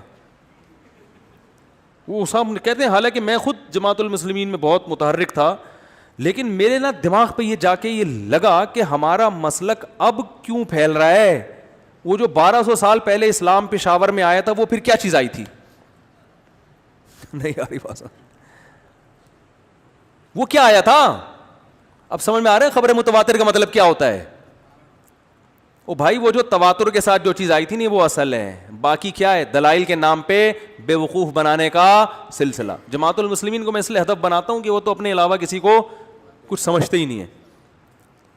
تو وہ خیر وہ بیٹھ گئے, تو انہوں نے مجھے, میں نے کہا دیکھیں پہلے اصول طے ہوئے ہیں بحث کے اصول, تو میں نے کہا مجھے ایک بات بتائیں, سب سے آپ نے تو پوری امت کو 2 منٹ میں گمراہ کر دیا, اور دلائل قرآن سے دیتے ہیں کہ تم اکثریت کی اتباع کرو گے تو یہ تمہیں گمراہی کی طرف لے کر جائیں گے, لہذا اکثریت تو کبھی بھی ٹھیک نہیں ہو سکتی. میں نے کہا اس آیت کا مطلب بھی آپ کو نہیں پتہ ہے. یہ نبی کے دور میں نازل ہوئی ہے, اس وقت اکثریت غیر مسلموں کی تھی. صحابہ کو بتایا جا رہا ہے کہ ان غیر مسلموں کو مت دیکھو, مسلمانوں کی اکثریت گمراہی پر ہوگی, ایسی کوئی آیت نہیں ہے, بلکہ اس کے خلاف آیتیں ہیں. وَمَن يَتَّبِعْ غَيْرَ سَبِيلِ الْمُؤْمِنِينَ, جو مسلمانوں کے راستے کو چھوڑ کر کسی اور راستے پر چلے گا, نُوَلِّهِ مَا تَوَلَّىٰ, جہاں جائے گا جانے دیں گے, وَنُصْلِهِ جہنم, جہنم میں پھینک دیں گے اس کو. یہاں تو مسلمین کے راستے کو فالو کرنے کا, 1.5 اینٹ کی مسجد بنانے کی اجازت نہیں دی جا رہی. وہ راستہ جس پر عامۃ المومنین مسلمین چلتے ہیں اسی کو فالو کرنے کا حکم ہے. بہت مشکل ہے. آپ لوگ کی سمجھ میں آ رہے ہیں؟ وہ جو بیٹھے ہوئے ہیں بھائی ماسک لگا کے, یہ بیٹھے ہوئے ہیں بھائی, کہاں سے آئے ہیں؟ ماشاء اللہ یہیں سے آئے ہیں. پریشان تو نہیں ہو رہے میرے بیان سے ہیں؟ اچھا اچھا اچھا. دیکھو اب میں نے کہا دوسری بات یہ کہ آپ یہ کوشش کر رہے ہیں جماعت المسلمین پھیلے, ابھی تو اقلیت میں, آپ کی کوشش ہوگی کہ کیا ہو جائے اکثریت میں. تو جس دن اکثریت میں آ گئی آپ گمراہ ہو جاؤ گے اس آیت کی روشنی میں, کیونکہ قرآن کہہ رہے ہیں اکثریت کی اتباع کرو گے تو کہاں جاؤ گے؟ جہنم میں. میں نے کہا اس لیے اسلام کو کبھی اکثر لوگوں کا مذہب بننے نہیں دینا, اور اپنے مسلک کی اتنی تبلیغ نہیں کرنا کہ مثال کے طور پر اس 1 ارب مسلمان ہیں تو 49.9 کروڑ پہ جا کے کیا کرنی ہے, بلکہ 50 کروڑ پہ جا کے بریک لگانی ہے. 50.1 جس دن ہوئے تو آپ کی مخالف پارٹی جو آج آیتیں آپ ہم پہ فٹ کر رہے ہو, مخالف پارٹی آپ پہ الٹا وہ آیتیں فٹ کرنا شروع کر دے گی. اکثریت کو مت دیکھو, اکثریت وہ پاگل ہے یار, اندازہ لگاؤ یار, یہ ہمارا امام بن رہے ہیں, یہ ہمیں ابو حنیفہ سے اور شافعی سے ہٹا کے کہاں لگا رہے ہیں, ہمیں فالو کرو. اچھا خیر, پھر میں نے ان سے کہا, میں نے کہا دیکھو بھائی سارے تو ہو گئے خراب, آپ جماعت المسلمین جو 1975-77 میں کیماڑی میں جس کی بنیاد رکھی گئی، حقیقت ہے کیماڑی میں بنیاد رکھی گئی ہے جہاں تک میری معلومات، وہ ہو گئے قرآن و سنت کے فالو کرنے والے، ہم تو ہو گئے بیکار. تو میں نے کہا مجھے ایک بات بتاؤ، یہ جو قرآن ہم پڑھتے ہیں پہلے دلائل سے یہ ثابت کرو کہ یہ وہ قرآن ہے جو نبی صلی اللہ علیہ وسلم پہ نازل ہوا، یہ ثابت کرو. اصل میں اس کو لا رہا تھا خبر متواتر پہ، کہ جو چیز تواتر سے ثابت ہوتی ہے نا اس پہ دلائل کی ضرورت نہیں ہوتی، اور جس تواتر سے قرآن ثابت ہے اسی سے یہ چاروں فقہ بھی ثابت ہیں، اسی سے عورتوں اور مردوں کی نماز کا فرق بھی ثابت ہے. سمجھتے ہو کہ نہیں سمجھتے؟ تواتر سے امت میں عورتیں سمٹ کے نماز پڑھتی آئی ہیں، حالانکہ ان کو سلو کما رأیتمونی اصلی والی حدیث معلوم تھی، حتیٰ کہ اہل حدیث کے پرانے فتاوی میں بھی یہی لکھا ہوا ہے کہ عورت کیا پڑھے گی؟ سمٹ کے نماز پڑھے گی. صرف امام بخاری ایک روایت لے کر آئے ہیں ام درداء رضی اللہ عنہا سے کہ وہ مردوں کی طرح نماز پڑھتی تھیں، اور یہ روایت خود اس کی دلیل ہے کہ باقی ساری کس طرح پڑھتی تھیں؟ عورتوں کی طرح پڑھتی تھیں. تو تابعین صحابہ وہ تواتر سے ایک چیز چلی آ رہی ہے، اور اس پہ آپ اس میں جو خبر واحد ہے نا، ایک روایت فلاں اس کی حیثیت نہیں ہے، یہ سینہ بسینہ چلی آ رہی ہے. تبھی فقہاء نے کتابوں میں لکھ دیا. امام شافعی حدیث کے بہت بڑے امام ہیں، صاف طور پر لکھتے ہیں کہ عورت کیسے نماز پڑھے گی؟ سمٹ کے. امام احمد ابن حنبل امام بخاری کے استاذ ہیں، بہت بڑے امام حدیث کے، صاف لفظوں میں کہتے ہیں عورت کیسے نماز پڑھے گی؟ سمٹ کے. ان میں سے کسی کو قرآن و سنت سمجھ میں نہیں آیا یار. امام مالک ہے، فقہ حنفی کا تو پتہ ہی ہے سب کو، امام مالک سے منقول ہے. میں نے کہا یار یہ سارے اس سب کی ان کو سلو کما رأیتمونی اصلی والی حدیث نہیں پتہ تھی. حدیث میں آتا ہے جیسے میں نماز پڑھتا ہوں ایسے پڑھو، کہہ رہے ہیں نبی نے تو ایسے سجدہ کیا تو عورتیں کیوں کریں گی ایسے؟ میں نے کہا اچھا یہ بتاؤ، حدیث میں آتا ہے کہ خذوا عنی مناسککم، حج ایسے کرو جیسے میں کرتا ہوں. تو نبی تو صفا مروہ پہ دوڑے ہیں، تو عورتوں کو بھی دوڑاؤ پھر. اور کوئی ایک حدیث دکھاؤ جس میں آتا ہو کہ عورتیں نہ دوڑیں بلکہ عورتیں کیا کریں گی؟ چلیں. ایک حدیث بھی ایسی موجود نہیں ہے. میں نے کہا حدیث میں تو زور سے آپ نے لبیک کہا ہے. جب نبی نے زور سے لبیک کہا اور نبی نے حکم دیا کہ ایسے حج کرو جیسے میں کرتا ہوں، تو عورت زور سے لبیک کہے گی کہ نہیں کہے گی؟ لیکن آپ عورت کو زور سے لبیک نہیں کہنے دیتے، حالانکہ ہمارے پاس کوئی حدیث نہیں ہے جس میں عورت کو لبیک آہستہ کہو. جب میں نے چیلنج کیا تو ایک مشہور زمانہ نے اس چیلنج کا جواب دیا کہ عبداللہ بن عمر کی روایت ہے مصنف ابن ابی شیبہ میں، جس میں آتا ہے کہ عورت کیا کرے گی؟ آہستہ. حالانکہ عبداللہ بن عمر کی جو روایت ہے وہ مرفوع حدیث نہیں ہے، وہ عبداللہ بن عمر کا اپنا قول ہے. نمبر 2 اس میں ابن جریج مدلس راوی ہے، وہ سند بھی کیا ہے؟ ضعیف ہے. یہ میں نے چیلنج کا جواب دیا، اس کو ٹھنڈے پیٹوں پی گئے. اور مصنف ابن ابی شیبہ کی روایت پیش کی اور کہا کہ یہ حدیث کی کتاب ہے. حالانکہ میں نے ایک روایت مصنف ابن ابی شیبہ سے پیش کی تھی، انہوں نے کہا یہ حدیث کی کسی کتاب میں نہیں لکھا. اس وقت مصنف ابن شیبہ حدیث کی کتاب نہیں تھی، اور جو اپنا مسلک آیا تو وہ کیا بن گئی؟ یہ تمام باتیں محترم پہ قرض ہیں جو میں سامنے بیٹھ کے پوچھوں گا، لیکن ایسا ٹھنڈے پیٹوں پی پا کے بیٹھے ہوئے ہیں، ڈکار بھی نہیں آ رہی. تو ان کا کوئی اصول ہی نہیں ہے بھائی کہ کسی جگہ کھڑے ہی نہیں ہوتے یہ لوگ. تو خیر بات کیا چل رہی تھی؟ تو ہاں، تو میں نے ان سے کہا کیا چل رہی تھی بات؟ ہاں، تو نماز کا ہے، یہ سب چیزیں تواتر سے ثابت ہیں، ورنہ بہت ساری چیزوں کا آپ انکار کرتے چلے جاؤ گے، بہت ساری چیزوں کا آپ انکار کرتے چلے جاؤ گے. کل ممکن ہے کوئی نیا فتویٰ آئے کہ عورت زور سے لبیک کہے گی، یہ مولویوں نے عورتوں کو خاموش کیا ہے. عورت پیدل بھاگے گی صفا مروہ میں، کوئی دلیل دکھاؤ، حدیث دکھاؤ جہاں عورت کو چلنے کا حکم ہو. اور جو بھاگی تھی حضرت ہاجرہ، وہ تو عورت تھیں. کوئی پروفیسر کل اٹھ کے کہہ سکتا ہے کہ بھائی حضرت ہاجرہ تو عورت ہو کے بھاگی ہے، تو عورتوں کو تو زیادہ بھاگنا ہے وہاں پہ. آپ کے پاس اس کو مطمئن کرنے کا کوئی جواب نہیں ہوگا. آپ کہہ سکتے ہو بھائی اس پر تو اجماع ہے، تو وہ کہہ سکتا ہے جب میں نے یہ قول کیا تو اجماع کیا ہو گیا؟ ختم. ٹھیک ہے نا؟ اب تھوڑی اجماع ہے، پوری امت تھوڑی جمع ہے یہ، تو اجماع ختم ہو گیا نا. 2 منٹ لگتے ہیں اجماع کو ختم کرنے میں، کتنا ٹائم لگتا ہے؟ تو ایسے ہم بھی کہتے ہیں کہ عورت سمٹ کے نماز پڑھے گی، اجماع صدیوں سے اجماع چلا آ رہا ہے، صدیوں تک کوئی ایک قول بھی اس کے خلاف آپ کو نظر نہیں آئے گا. تو بعد والے قول کا کوئی اعتبار نہیں ہوتا. اچھا بات چل رہی تھی تو میں نے ان سے کہا یہ ثابت کرو کہ یہ قرآن وہ ہے جو نبی صلی اللہ علیہ وسلم پر نازل ہو. اس نے کہا بھائی یہ تو وہی قرآن ہے. اب دلیل دیکھو. یہ تو بالکل وہی قرآن ہے. میں نے کہا ابے بھائی دلیل کیا ہے؟ کوئی غیر مسلم پوچھ لے کہ ٹھیک ہے میں محمد صلی اللہ علیہ وسلم پر ایمان لاتا ہوں لیکن مجھے ثابت کرو کہ یہ وہی قرآن ہے جو محمد صلی اللہ علیہ وسلم پر نازل ہوا. اب کوئی لیبارٹری ٹیسٹ تھوڑی ہوگا, کوئی سائنسدان تھوڑی بتائے گا یہ. تو میں نے کہا, اس نے کہا یہ تو تحریف ہو ہی نہیں سکتی, قرآن میں خود لکھا ہوا ہے لا ریب فیہ, اس میں کوئی شک نہیں ہے. میں نے کہا ایک کتاب آپ لکھیں اردو کی, اس پہ لکھ دیں لا ریب فیہ, تو اس میں بھی کوئی شک نہیں رہے گا. پھر یہ تو ثابت کرو یہ لا ریب فیہ اللہ نے ہی نازل کیا ہے. ٹھیک ہے نا. کہہ رہے نہیں قرآن میں آتا ہے انا نحن نزلنا الذکر و انا لہ لحافظون, ہم نے ہی اس قرآن کو نازل کیا, ہم ہی حفاظت کریں گے. ابے میں نے کہا یہ بتا یہ آیت اللہ نے نازل کی ہے, پہلے یہ تو ثابت کر لو نا. ایسے تو بھائی کوئی قادیانی کوئی کتاب لکھے اور اس میں کہہ دے کہ ہم نے اس کو نازل کیا اور ہم اس کی حفاظت کریں گے اور یہ اللہ کہہ رہا ہے, تو پہلے یہ تو ثابت کرو کہ یہ پیغمبر پہ نازل بھی ہوئی ہے آیت. اتنی ٹامک ٹوئیاں کی ہے نا, گھماتا رہے بات کو. کیا کر, میں نے کہا آپ اصل میں جو اصل جواب ہے نا اس پہ نہیں آ رہے. اصل جواب یہ کہ اس امت نے یہ جو قرآن ہم تک پہنچایا ہے تو یہ امت من حیث الامہ جھوٹی اور غلط اور گمراہ نہیں ہو سکتی, اس سے اتنی بڑی خیانت نہیں ہو سکتی. اس سے کیا, اس امت کو تو چلو ہم مانتے ہیں نا, غیر مسلم کو بھی ہم یہ ایک دلیل دیں گے. او بھائی اتنے سارے لوگ صدیوں سے جن میں مختلف فرقے ہیں مسلمانوں کے جو ایک دوسرے کے خلاف توپے لے کے ایک دوسرے پہ فتوے لگا رہے ہیں, الحمد سے لے کے والناس تک جا قرآن کی بات آئے گی تو قرآن سب کا کیا ہے, ایک ہے. وجہ اس کی یہ کہ اسلام جب دنیا میں پھیلا تو صحابہ نے اس سینے میں قرآن محفوظ کر کے پوری دنیا میں پھیل گئے. سیم قرآن تھا وہ, اس میں روایتوں کا اختلاف ہے, نبی نے یہ آیت اس طرح بھی پڑھی اس طرح بھی پڑھی, تو وہ ساری روایتیں پہنچی ہیں.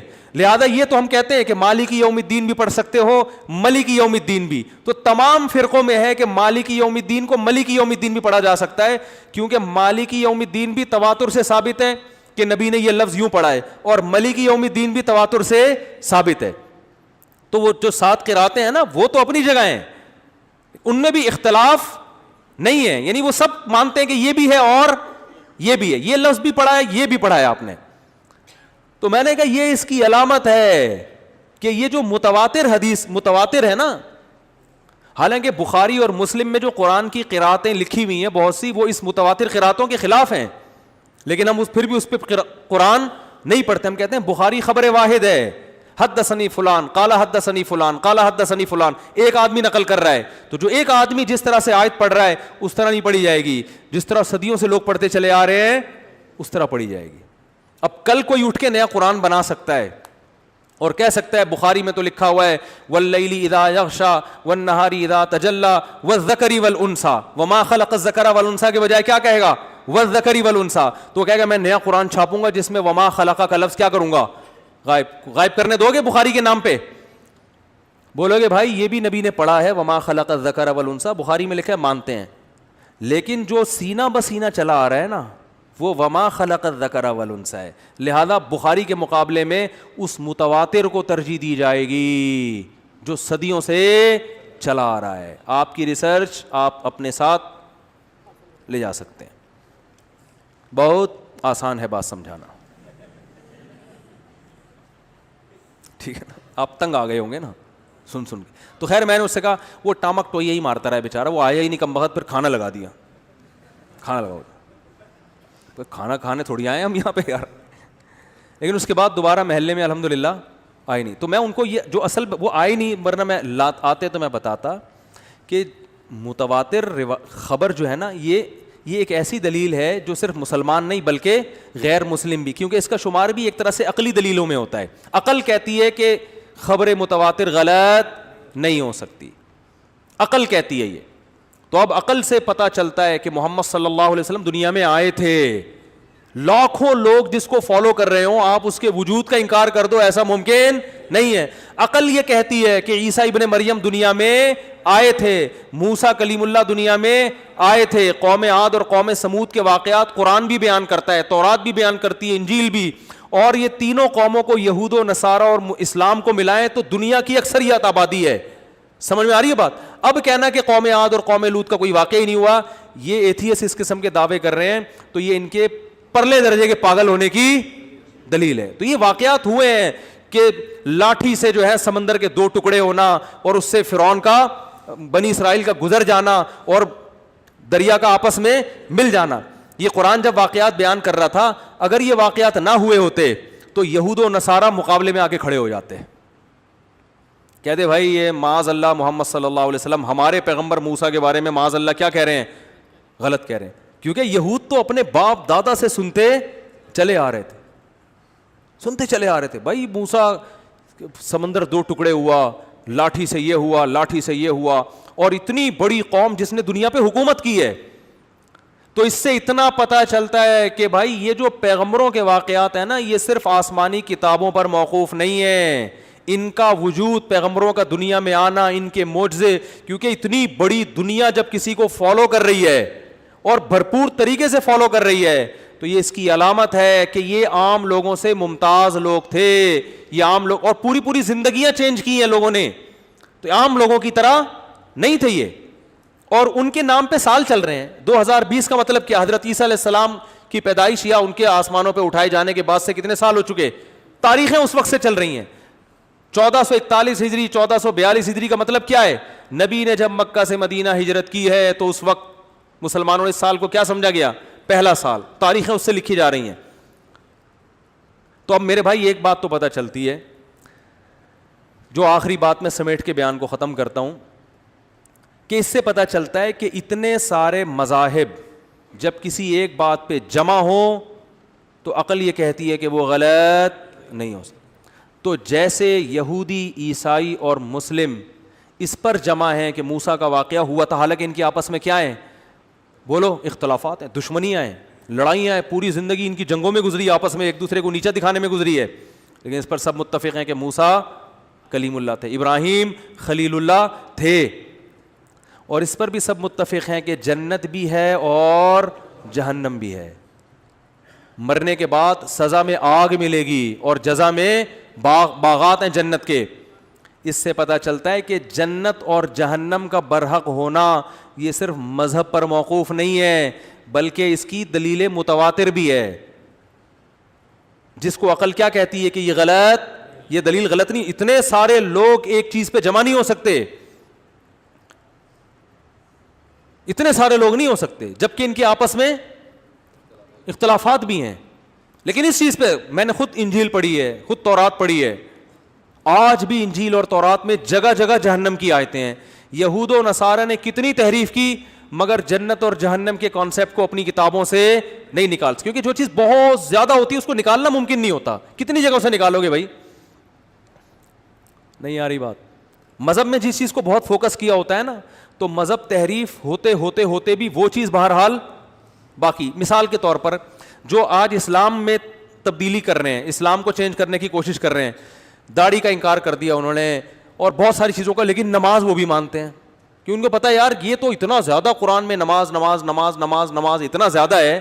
رمضان وہ بھی مانتے ہیں, کیونکہ یہ تو تواتر کے ساتھ صدیوں سے مسلمان رمضان میں روزے رکھتے آ رہے ہیں. سمجھ میں نہیں آ رہی. تو اب ایک آخری بات یہ, ہر بات کو آخری کہہ کے ختم کر رہا ہوں, لیکن کیا کریں اب, آخری بات یہ کہ جو چیز دلائل سے ثابت ہو جائے نا, جب ایک دفعہ ثابت ہو جائے, پھر اگر اس پہ کوئی اعتراضات اٹھ رہے ہیں تو ان اعتراضات کی وجہ سے اس چیز کے وجود کا انکار نہیں کیا جاتا, ان اعتراضات کے جواب تلاش کیے جاتے ہیں. جوابات مل جائیں تو ٹھیک ہے, نہیں ملے تو بھی ٹھیک ہے, اس کا انکار آپ کر سکتے نہیں ہیں. جواب نہیں مل رہے تو اپنی عقل کو ملامت کی جاتی ہے, یار میری نالج کم ہے, اس کا کوئی جواب ہوگا جو میرے علم میں نہیں ہے. بات آ رہی ہے سمجھ میں؟ مثال کے طور پر دھوپ دیکھ کے آپ کو اندازہ ہو گیا کہ سورج نکل رہا ہے. اب اشکال, آپ نے کسی سے کہا یار سورج ہے, دوسرا کہہ رہا ہے نہیں ہے. کیوں نہیں ہے بھائی؟ رات کے 12:30 بج رہے ہیں, کیسے ہوگا سورج؟ آپ نے گھڑی دیکھی, واقعی 12:30 بج رہے ہیں اور AM لکھا ہوا ہے. آپ کی کھوپڑی گھومے گی, یار یہ ہو کیا رہا ہے. آپ نے کہا یار میرا لگتا ہے گھڑی کا ٹائم کیا ہے, خراب ہے. اس نے کہا تمہاری گھڑی خراب ہے, وہ والی گھڑی دیکھو, اڑے وہاں بھی 12:30 بج رہے ہیں. آپ کو اشکالات تو ہوں گے نا, یار اس گھڑی میں بھی 12:30, ادھر بھی 12:30, وہ بھی سامنے 12:30, فلانے بھی اشکالات ہوں گے, لیکن اس کی بیس پر آپ یہ نہیں کہو گے کہ سورج نہیں ہے. ٹھیک ہے نا.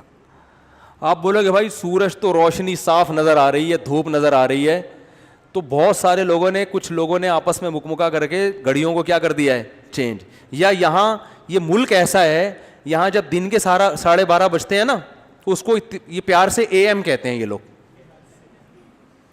اس کو, یعنی یہاں پی ایم کو پیار سے کیا کہا جاتا ہے, اے ایم, اور اے ایم کو پیار سے کیا کہا جاتا ہے, پی ایم. اب اس پہ لوگ ہنسیں گے جیسے آپ لوگ ہنس رہے ہو, لیکن آپ کہو گے بھائی اگر میں سورج کا انکار کر دوں تو لوگ زیادہ ہنسیں گے میرے اوپر, ٹھیک ہے نا. گھڑی میں تبدیلی ممکن ہے, سورج ٹائم کا بہت زیادہ پابند ہے, وہ دھاندلی نہیں کر سکتا کہ آج اتفاق سے رات کو 12:30 بجے سورج نکلا ہے. It is impossible. تو میرے بھائی ایسے ہی جو دلیل متواتر سے جو چیز ثابت ہوتی ہے اس کا انکار کرنا یہ پاگل پنے کی علامت ہے. یہ کیونکہ یہ یقینی دلیل ہے, کیونکہ اگر اس کا انکار کرو گے تو پھر ہر چیز مشکوک ہو جائے گی, پھر ہر بات, پھر ورلڈ ٹریڈ سینٹر مشکوک ہو جائے گا, پھر قائد اعظم مشکوک ہو جائیں گے, پھر پتہ نہیں یار یہ پاکستان کی ہسٹری جو پڑھائی جاتی ہے, بہت سے لوگ ایسے باولے آپ کو ملیں گے مارکیٹ میں جو اتنا زیادہ اسٹڈی کر کر کے نا ہر چیز کو کیا ہو جاتے ہیں, وہ پاگل ہو جاتے ہیں. یار یہ پتہ نہیں یہ فارمی چکن سے کینسر تو نہیں ہو رہا کہیں, مجھے نہیں پتا ہو رہا ہے کہ نہیں ہو رہا. یار یہ پانی میں کیا کوئی قطرے وطرے تو نہیں یہودیوں نے ملا دیے نیسلے میں, اس سے کہیں مسئلہ تو نہیں خراب ہو رہا, چلو پانی سے نکلے. یار وہ جو آج کل پاپڑ مل رہے ہیں سنے سے کینسر پھیل رہا ہے, میں کہتا ہوں تو ویسے ہی مر جائے گا بھائی, تھوڑے دنوں میں تو کیا ہو جائے گا, ویسے ہی مر جائے گا. ہو سکتا ہے پھیل رہا ہوں, مجھے نہیں پتا, کہیں آپ کھانا نہ شروع ہو اپنی ذمہ داری پہ, مجھے نہیں پتا, میں یہ میری فیلڈ نہیں ہے. تو وہ ہر چیز کو کیا ہے, شک, ہر چیز میں کیا ہو رہا ہے, شک پیدا ہو رہا ہے کہ یار یہ پتہ نہیں, اور پھر یہ شک بڑھتے بڑھتے بڑھتے بڑھتے پھر قائد اعظم پہ آئے گا ٹھیک ہے. یار یہ پتہ نہیں پیدا ہوئے بھی تھے کہ نہیں, یہ لوگوں نے ہمیں الو تو نہیں بنایا ہوا.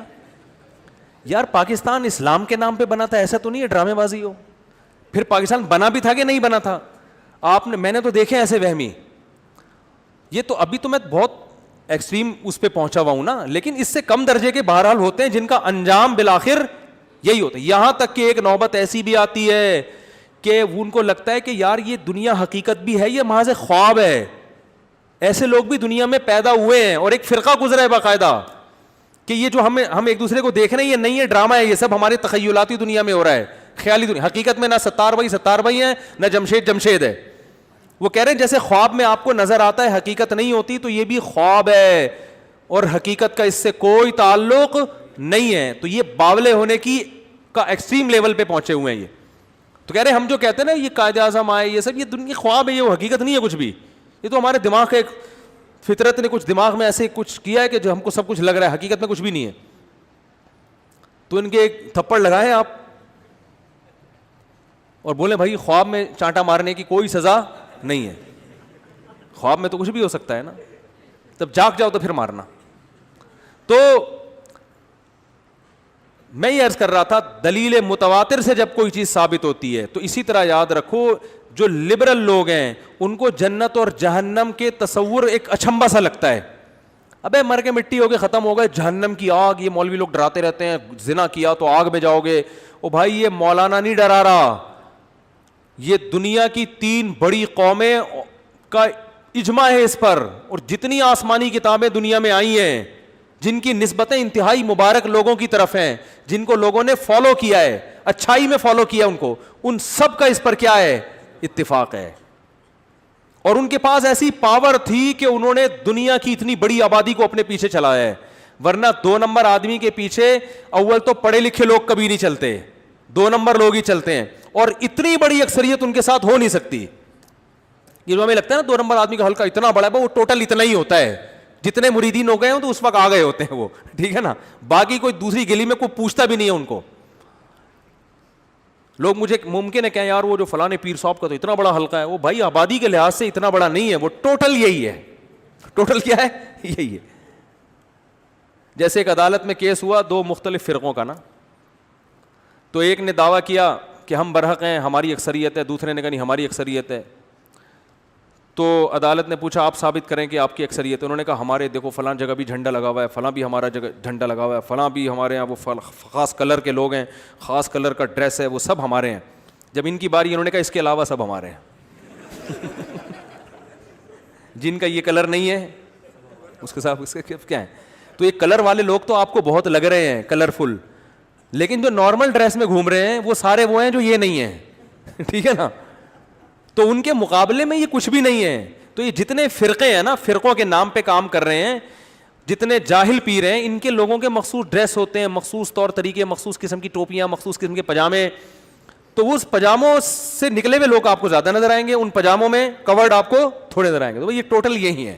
ٹھیک ہے نا, ورنہ دنیا کی اتنی بڑی اکثریت اتنے لوگوں کو فالو, ایسے لوگوں کو فالو غلط کیوں نہیں, کہ تو موسیٰ علیہ السلام, حضرت عیسیٰ علیہ السلام, محمد صلی اللہ علیہ وسلم, اور جو اللہ نے محمد صلی اللہ علیہ وسلم کو عزت دی ہے, وہ تو بھائی اتنی زیادہ فالوئنگ ہو رہی ہے. ابے مجھے ایک بات بتاؤ یار, اللہ نہ کرے معاذ اللہ نقل کفر کسی جھوٹے آدمی کو فالو کرنے میں کیا یہ ممکن ہے کہ ایک مہینے کا چاند نظر آتے ہی کئی کروڑ انسان بھوک پیاس برداشت کریں صبح سحری سے لے کے غروب آفتاب تک, چاہے وہ گرمیوں کا روزہ ہو چاہے وہ سردیوں کا روزہ ہو.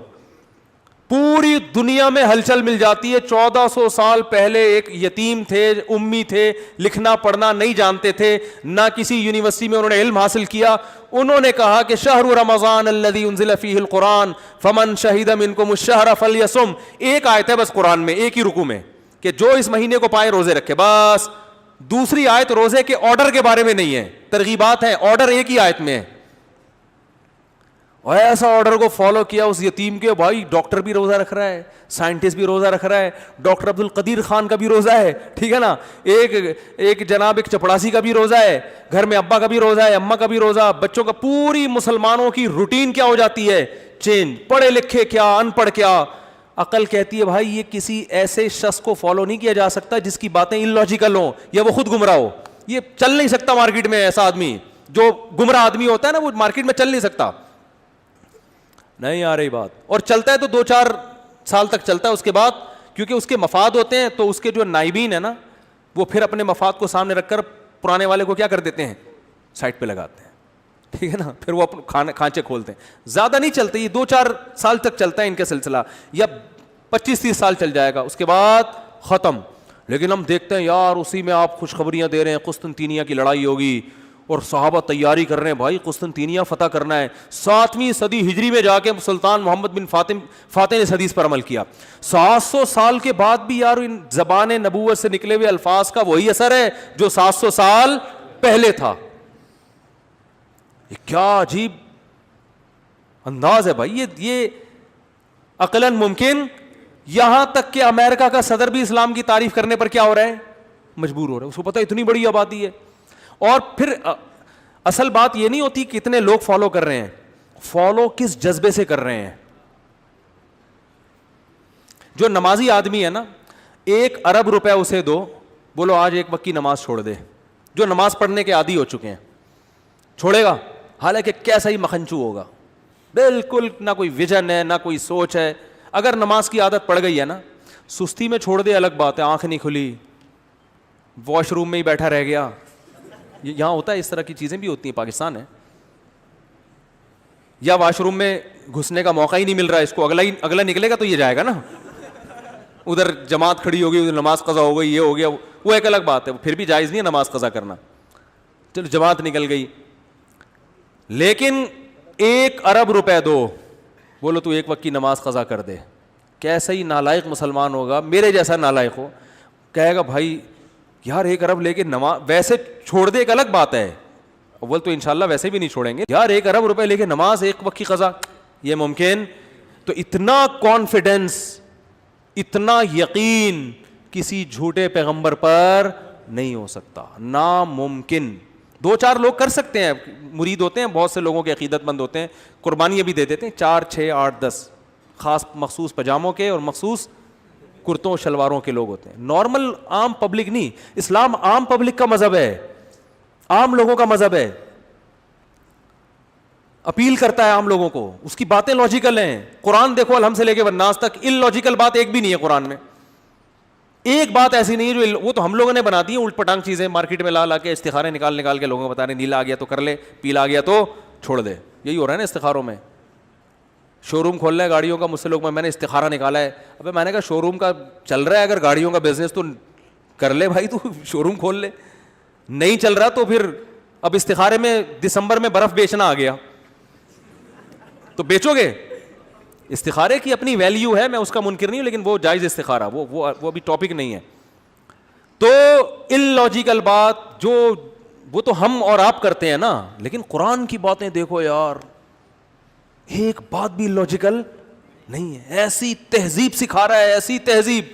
آج میرا بیان تھا ایک اسکول میں, بہت سارے پرائیویٹ اسکولوں کے لڑکے جمع ہوئے تھے, بچے اور بچیاں. تو ان میں مجھے انہوں نے کہا کہ آپ نے, میں 5 منٹ کی بات کی, اس میں میں نے ان کو بتایا کہ آپ کو جو ٹاپک پڑھائے جا رہے ہیں نا, یہ کافی نہیں ہے, ان کے علاوہ کچھ مزید ٹاپک ہیں جن کی آپ کو ضرورت ہے, لیکن وہ نہ فزکس میں, نہ کیمسٹری میں, نہ میتھ میں. حالانکہ وہ معاشرے کی سب سے زیادہ ضرورت ہے, وہ آپ کو انسان کا بچہ بنانا. اسٹائل ہمارا یہی تھا. بچے تھے نا وہ تو اسکول کالج کے, روحانی بچے تو کہہ سکتے ہیں نا ان کو. تو میں نے کہا آپ کو کیا بنانا ہے؟ انسان کا بچہ. میں نے کہا وہ صرف قرآن بنا رہا ہے آپ کو. وہ کون بنا رہا ہے؟ وَيُطْعِمُونَ الطَّعَامَ عَلَىٰ حُبِّهِ مِسْكِينًا وَيَتِيمًا وَأَسِيرًا. ہمارے نیک بندے میری محبت میں مسکینوں کو, یتیموں کو اور قیدیوں کو کھانا کھلاتے رہتے ہیں. انما نطعمکم لوجہ اللہ. اور جب کھلاتے ہیں تو ان سے کہتے ہیں ہم تمہیں اللہ کو خوش کرنے کے لیے کھلا رہے ہیں. لا نرید منکم جزاء ولا شکورا. ہم تم سے اس کا بدلہ اور شکریہ نہیں مانگتے. تھینک یو کا لفظ بھی ہمیں اس کے بدلے میں نہیں چاہیے. ایسی خاندانی تربیت کون کر رہا ہے؟ اسلام کر رہا ہے. اور صرف پریکٹیکلی کر کے دکھایا ہے, خالی پیلی نہیں ہے. ہم نے علماء صلحاء کو دیکھا ہے, سخاوت کے دریا ہیں, ایسا خرچ کرتے ہیں آدمی کی عقل حیران ہو جاتی ہے, ایسا خرچ کرتے ہیں. اور قرآن کی جو آیتیں ہیں, یصلون ما امر اللہ بہ ان یوصل. ایک صحابی کا واقعہ اس وقت ذہن میں, ہاں غالباً مغیرہ بن شعبہ رضی اللہ تعالیٰ عنہ کا تھا. کس کا واقعہ وہ ذہن سے نکل گیا, بڑا دلچسپ واقعہ تھا, کاروبار میں سچ بولنے کا. دوبارہ انشاءاللہ میں اس کو دیکھتا ہوں, میرے پورا واقعہ اس وقت ذہن میں نہیں ہے, پھر بتاؤں گا انشاءاللہ. تو صحابہ کی تجارتوں کے باقی, ابھی جو مسلمان کرپٹ ہے نا, وہ حکمرانوں کی وجہ سے ہے. سمجھ رہے ہو؟ اوپر سے کرپشن آئی ہے نیچے کی طرف. انگریز جب گیا بہت سی چیزیں, وہ سارا ہمارا صدیوں پرانا سسٹم ہی بیڑا ہی غرق ہو گیا نا. جو ہماری خلافتیں تھیں, حکومتیں تھیں, وہ تھوڑے تھے ایسے, وہ سارا سسٹم ہی برباد کر گیا اس نے. تو وہ وہاں سے پھر اوپر سے جب آئی ہے تو پھر وہ ظاہر ہے لوگ تو حکمرانوں کو فالو کرتے ہیں. سارا بیڑا کیا ہو گیا؟ غرق. اس لیے میں ایک بات کہتا ہوں کہ اگر ہمارا مذہب اسلام نہ ہوتا تو ہم سے زیادہ چور دنیا میں کوئی نہ ہوتا. یہ تو کچھ بھی نہیں ہے جو ہم کر رہے ہیں. ہمیں اگر ہمارے اندر کوئی خیر ہے تو حکومت یا حکمرانوں کی وجہ سے نہیں. کس کی وجہ سے؟ اسلام کی وجہ سے. اور گورے کے اندر اگر کوئی خامی ہے تو اسلام نہ ہونے کی وجہ سے ہے. نہیں آ رہی بات؟ ان کی اگر کوئی خوبیاں ہیں مذہب کی وجہ سے نہیں, بلکہ حکمرانوں کے ڈنڈے کی وجہ سے, سسٹم کی وجہ سے.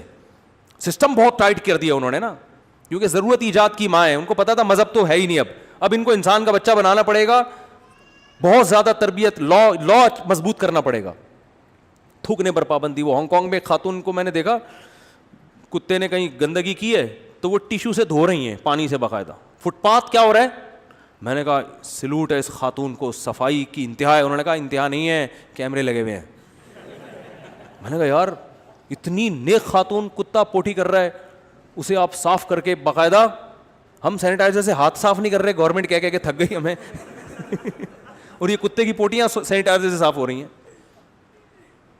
انہوں نے کہا بھائی ایسی ٹائٹ پینلٹی لگتی ہے کہ اس کی طبیعت خوش ہو جائے گی. تو لا ہے ہمارے یہاں. کیا ہے؟ کچرا کنڈی کا لا ہے. کل میں نے ایک صاحب کو دکھایا, اتنا کچرا یہاں پڑا ہوا ہے. میں نے کہا یہاں لگانا چاہیے, کچرا پھینکنا منع ہے. تو میں نے جب غور سے دیکھا اتنا موٹا موٹا لکھا ہوا تھا کچرا پھینکنا منع ہے. سب سے زیادہ محلے کا کچرا وہاں پر ہے, سب سے زیادہ محلے کا کچرا وہاں ہے. کیونکہ لوگ کہتے ہیں جب یہاں منع ہے ادھر ہی پھینکنا ہے. اب اسٹائل ہے بھائی, پتہ چلے گا, ڈرتے تھوڑی ہیں کسی سے. اور کیا, یہاں منع نہیں ہے کوئی مسئلہ نہیں ہے, کرتے ہیں, فیشن ہے. پولیس آپ کو روکے گی, سگنل توڑتے ہوئے دھکا دیتے ہوئے چلے جانا پولیس کو. اور شو کیا کرتا ہے, میں کسی سے ڈرتا برتا نہیں, میرے تعلقات اتنے. ابے پولیس والے کیا ہوتے ہیں. ایک صاحب جرمنی سے آئے, وہ سگنل توڑ کے نکل گئے. میں نے کہا آپ کیوں توڑ رہے ہو سگنل؟ کہہ رہا ہے ڈرتا ورتا نہیں ہوں. میں نے کہا یا تو آپ جرمنی سے نہیں آئے, یا آپ اتنے ٹائٹ قسم کے پاکستانی ہو کہ جرمنی میں رہنے کے باوجود بھی آپ میں کوئی تبدیلی نہیں آئی ہے. ٹھیک ہے نا؟ کیونکہ میں نے تو اکثر دیکھا ہے جو وہاں سے لوگ آتے ہیں تھوڑا سا قانون کو فالو کر لیتے ہیں. تو ہمارے یہاں یہ سب چیزیں اوپر سے آئی ہیں, اوپر سے کرپشن اتنی دیکھی, وہ 5 ارب کھا گیا, وہ 6 ارب ڈالر کھا گیا, وہ اسٹیل مل پی گیا, اسٹیل مل ایک ڈونگے میں ڈالی, ایسے پیے کہ نہیں پیے بتاؤ, پوری اسٹیل مل یار جو ہمارا اتنا بڑا سرمایہ تھا, اف. اور اس پہ آیت لکھی ہوئی ہے اسٹیل مل کے باہر, وَأَنزَلْنَا الْحَدِيدَ فِيهِ بَأْسٌ شَدِيدٌ وَمَنَافِعُ لِلنَّاسِ. جب اسٹیل مل سے گزرتا ہوں نا میں کبھی, یہ آیت مجھے بڑی پیاری لگتی ہے. اللہ فرماتے ہیں ہم نے زمین میں لوہا اتارا جس میں لوگوں کے لیے منفعتیں فائدے ہیں. کتنا پیارا لگتا ہے یار. وہ فائدے اسٹیل مل میں نظر آ رہے ہوتے ہیں. ہمارا رب بتا رہا ہے یہ میں نے لوہا اتارا ہے جس میں تمہارے لیے کیا ہیں, تجارتیں ہیں, فائدے ہی فائدے. وہ ملک ترقی کر رہا ہے بھائی اس لوہے سے, مگر ملک ترقی نہیں کر رہا, ڈونگے بھر بھر کے پیا جا رہا. پی آئیے تو کا تو نام ہی پی آئیے, پی کے آئیے آپ, اس کو تو پی گئے بالکل. تو یہ عوام نہیں کر رہی, یہ کون کر رہا ہے, حکمران. پھر جب حکمرانوں کو لوگ اپنے بڑوں کو دیکھتے ہیں تو کہتے ہیں یار 4 ہم نے بھی کھا لیا تو کیا ہو گیا, متزل ہلا لیا, جو سامنے آیا کھا لیا. تو پھر بھی جو اگر بچے ہوئے ہیں تو یہ مذہب روک رہا ہے آپ کو. یہ کون روک رہا ہے, مذہب روک رہا ہے. اور لوگ کہتے ہیں اب مذہبی لوگ تو اتنا کچھ کر رہے ہیں, اتنے کر رہے ہیں. وہ مذہبی ہوتے نہیں ہیں بھائی.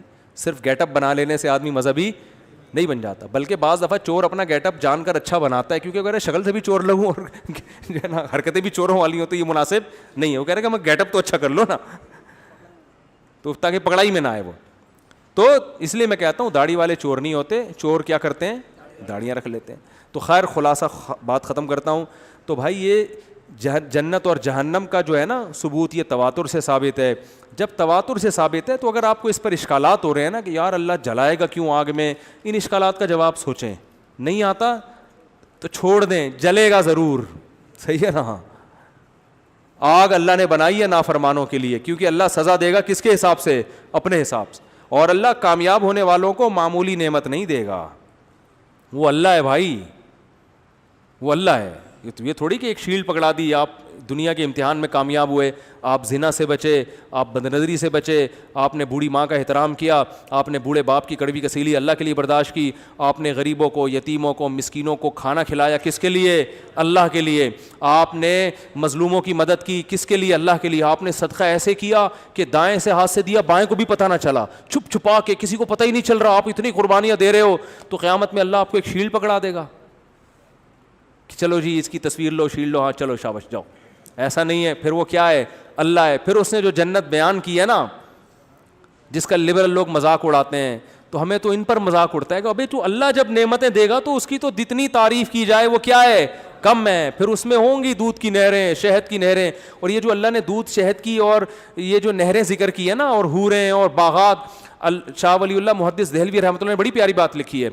انہوں نے فرمایا کہ قرآن نے جو جنت کو ڈیفائن کیا ہے نا, وہ اس لحاظ سے ڈیفائن کیا کہ 1400 سال اور قیامت تک آنے والے انسانوں کو سمجھ میں آ جائے. اس لیے قرآن نے کامن چیزوں کو بیان کیا ہے. لیکن اس کا مطلب یہ نہیں ہے کہ جنت میں صرف یہ ہوگا. جنت ہے عیاشی کی جگہ, کیونکہ اللہ کی طرف سے انعام ہے. تو اب چونکہ پہلے مصداق, اولین مصداق اس کے عرب تھے, وہ بدو تھے, ٹھیک ہے نا, اور وہ سائنس سے واقف بھی نہیں تھے, تو ان کو بتایا گیا تاکہ پہلے ان کی سمجھ میں آئے گی. تو وہ چیزیں بیان کی گئی ہیں جو اس وقت بھی عیش و عشرت کی تھی اور قیامت تک کیا ہوں گی, عیش و عشرت. کیونکہ بہت سے لوگ نا لبرل یہ کہتے ہیں بھائی یہ تو دیسی چیزیں ہیں ساری, آج کل تو جدید آج گھوڑے تھوڑی چاہیے ہمیں, آج تو ہمیں عیش و عشرت کے لیے جانا ہوتا ہے, ہم جہاز میں جاتے ہیں, تو جنت میں جہاز کا تذکرہ تو ہے نہیں. تو بھائی وہ چیزیں بیان کی ہیں جو ہر دور میں انسان کو محبوب رہتی ہیں. باغات ہر دور میں انسان کے لیے کیا ہیں, محبوب. نہریں, وہ میں ناران کاغان بھی گیا ہوں, سوات مردان بھی گیا ہوں, مجھے شوق ہے بہت گھومنے پھرنے کا. تو جن باغات میں پانی ہوتا ہے نا, آبشاریں, ان کی بیوٹی میں اور بغیر آبشاروں والے باغات کی بیوٹی میں زمین آسمان کا فرق ہوتا ہے. مری کے باغات بھی ہیں, آبشاریں نہیں ہیں. ناران کاغان جاؤ, سیف الملوک اپنی ذمہ داری پہ جاؤ, اوپر جب آدمی جاتا ہے تو کل شریف پڑھ کے جاتا ہے وہ. تو کیا خوبصورت آبشار ہے یار, کیا بہترین. گرمیوں میں جائیں آپ اپنے خرچے پہ, تو کتنا مزہ آتا ہے بھائی. تو اسی میں انسان تھوڑی دیر کے لیے تصور کر لے یار اس سے بھی زیادہ ہوگا, اس سے بھی زیادہ ہوگا. پھر اس میں لبرل لوگ حوروں کا بڑا مذاق اڑاتے ہیں, کہہ رہے یہ مولوی لوگوں نے حوروں کے چکر میں ڈالا ہوا ہے لوگوں کو. حوروں کے بھائی جتنا آپ چکر میں ہو نا اتنا مولوی لوگ نہیں ہوتے. آپ کے تو نائٹ کلب کے بغیر آپ کا تو گزارا نہیں ہے. آپ کو تو 1 مہینے عورت نہ ملے آپ تو ٹینشن سے مر جاؤ. مولوی بیچارے نے کسی نے 25 سال میں شادی کی, کسی نے 35 سال میں. اب تو اسی طرح ہو رہا ہے. ترغیبات تو ہم دے رہے ہیں لیکن ہوتی تو وہ 35 سال تک صبر کر کے بیٹھا ہوا ہوتا ہے. آپ 1-2 مہینے صبر کر کے دکھاؤ نا. آپ زیادہ ٹھرکی ہو, دنیا میں صبر نہیں ہو رہا آپ سے کہ بھائی صبر کرو اللہ آخرت میں اس سے زیادہ دے دے گا. آپ کو صبر نہیں ہو رہا اور آپ اللہ کی آیتوں کا انکار کر رہے ہو. جو صبر کرے گا اللہ اسے اس سے کروڑا گنا زیادہ دے گا. کیونکہ مرد کے لیے عیش و عشرت کی نیچرل چیز کیا ہے بھائی, یہ باغات ہونے کے ساتھ اگر اس کو بیویاں نہ ملے, وہاں پہ خوبصورت عورتیں نہ ملیں, اس کے ہم مزاج نہ ملیں, تو بھائی مجھے ایک بات بتاؤ, دنیا میں پاگل سے پاگل بھی کہے گا مجھے جھونپڑی دے دو, ٹھیک ہے نا, ایک اچھی سی بیوی کے ساتھ, کہے گا کہ نہیں کہے گا؟ تو اللہ تعالیٰ انسانوں کے جذبات کا خیال کیوں نہیں کرے گا بھائی؟ جب اس نے دنیا میں مرد کے لیے عورت بنائی ہے تو جنت میں نہیں بنا سکتا وہ؟ تو یہ لبرل لوگ بڑا مذاق اڑاتے ہیں مولویوں نے حوروں کے چکر میں ڈالا ہے. مولویوں نے نہیں ڈالا بھائی, تورات میں بھی ہے, انجیل میں بھی ہے, موسیٰ کے کلام میں بھی ہے, حضرت عیسیٰ کے کلام میں بھی. قرآن کیا کہتا ہے؟ صحف ابراہیم و موسیٰ. بعض باتیں قرآن نے کی اور قرآن نے کہا صرف قرآن کا دعویٰ نہیں ہے, یہ ابراہیم کو جو صحیفے دیے گئے تھے ان میں بھی ہے, اور موسیٰ کو جو صحیفے دیے گئے تھے وہ ان میں بھی ہے. سارے صحیفوں میں یہ باتیں. تو اس لیے خوش قسمت آدمی ان نعمتوں کو سن کر اللہ کے لیے قربانی دیتا ہے اور ان نعمتوں کی طرف لپکنے کی کوشش کرتا ہے, اور بدقسمت باتیں بناتا رہ جاتا ہے اور وہ خود بہت بڑا عیاش ہوتا ہے. صحیح ہے نا؟ اور یہ قرآن نے جو نعمتیں بیان کی ہے نا آخرت کی کہ حوریں ملیں گی, باغات ملیں گے, یہ عیاش لوگوں کے لیے نہیں, یہ راتوں کو اٹھ کے اللہ کے سامنے رونے والوں کے لیے,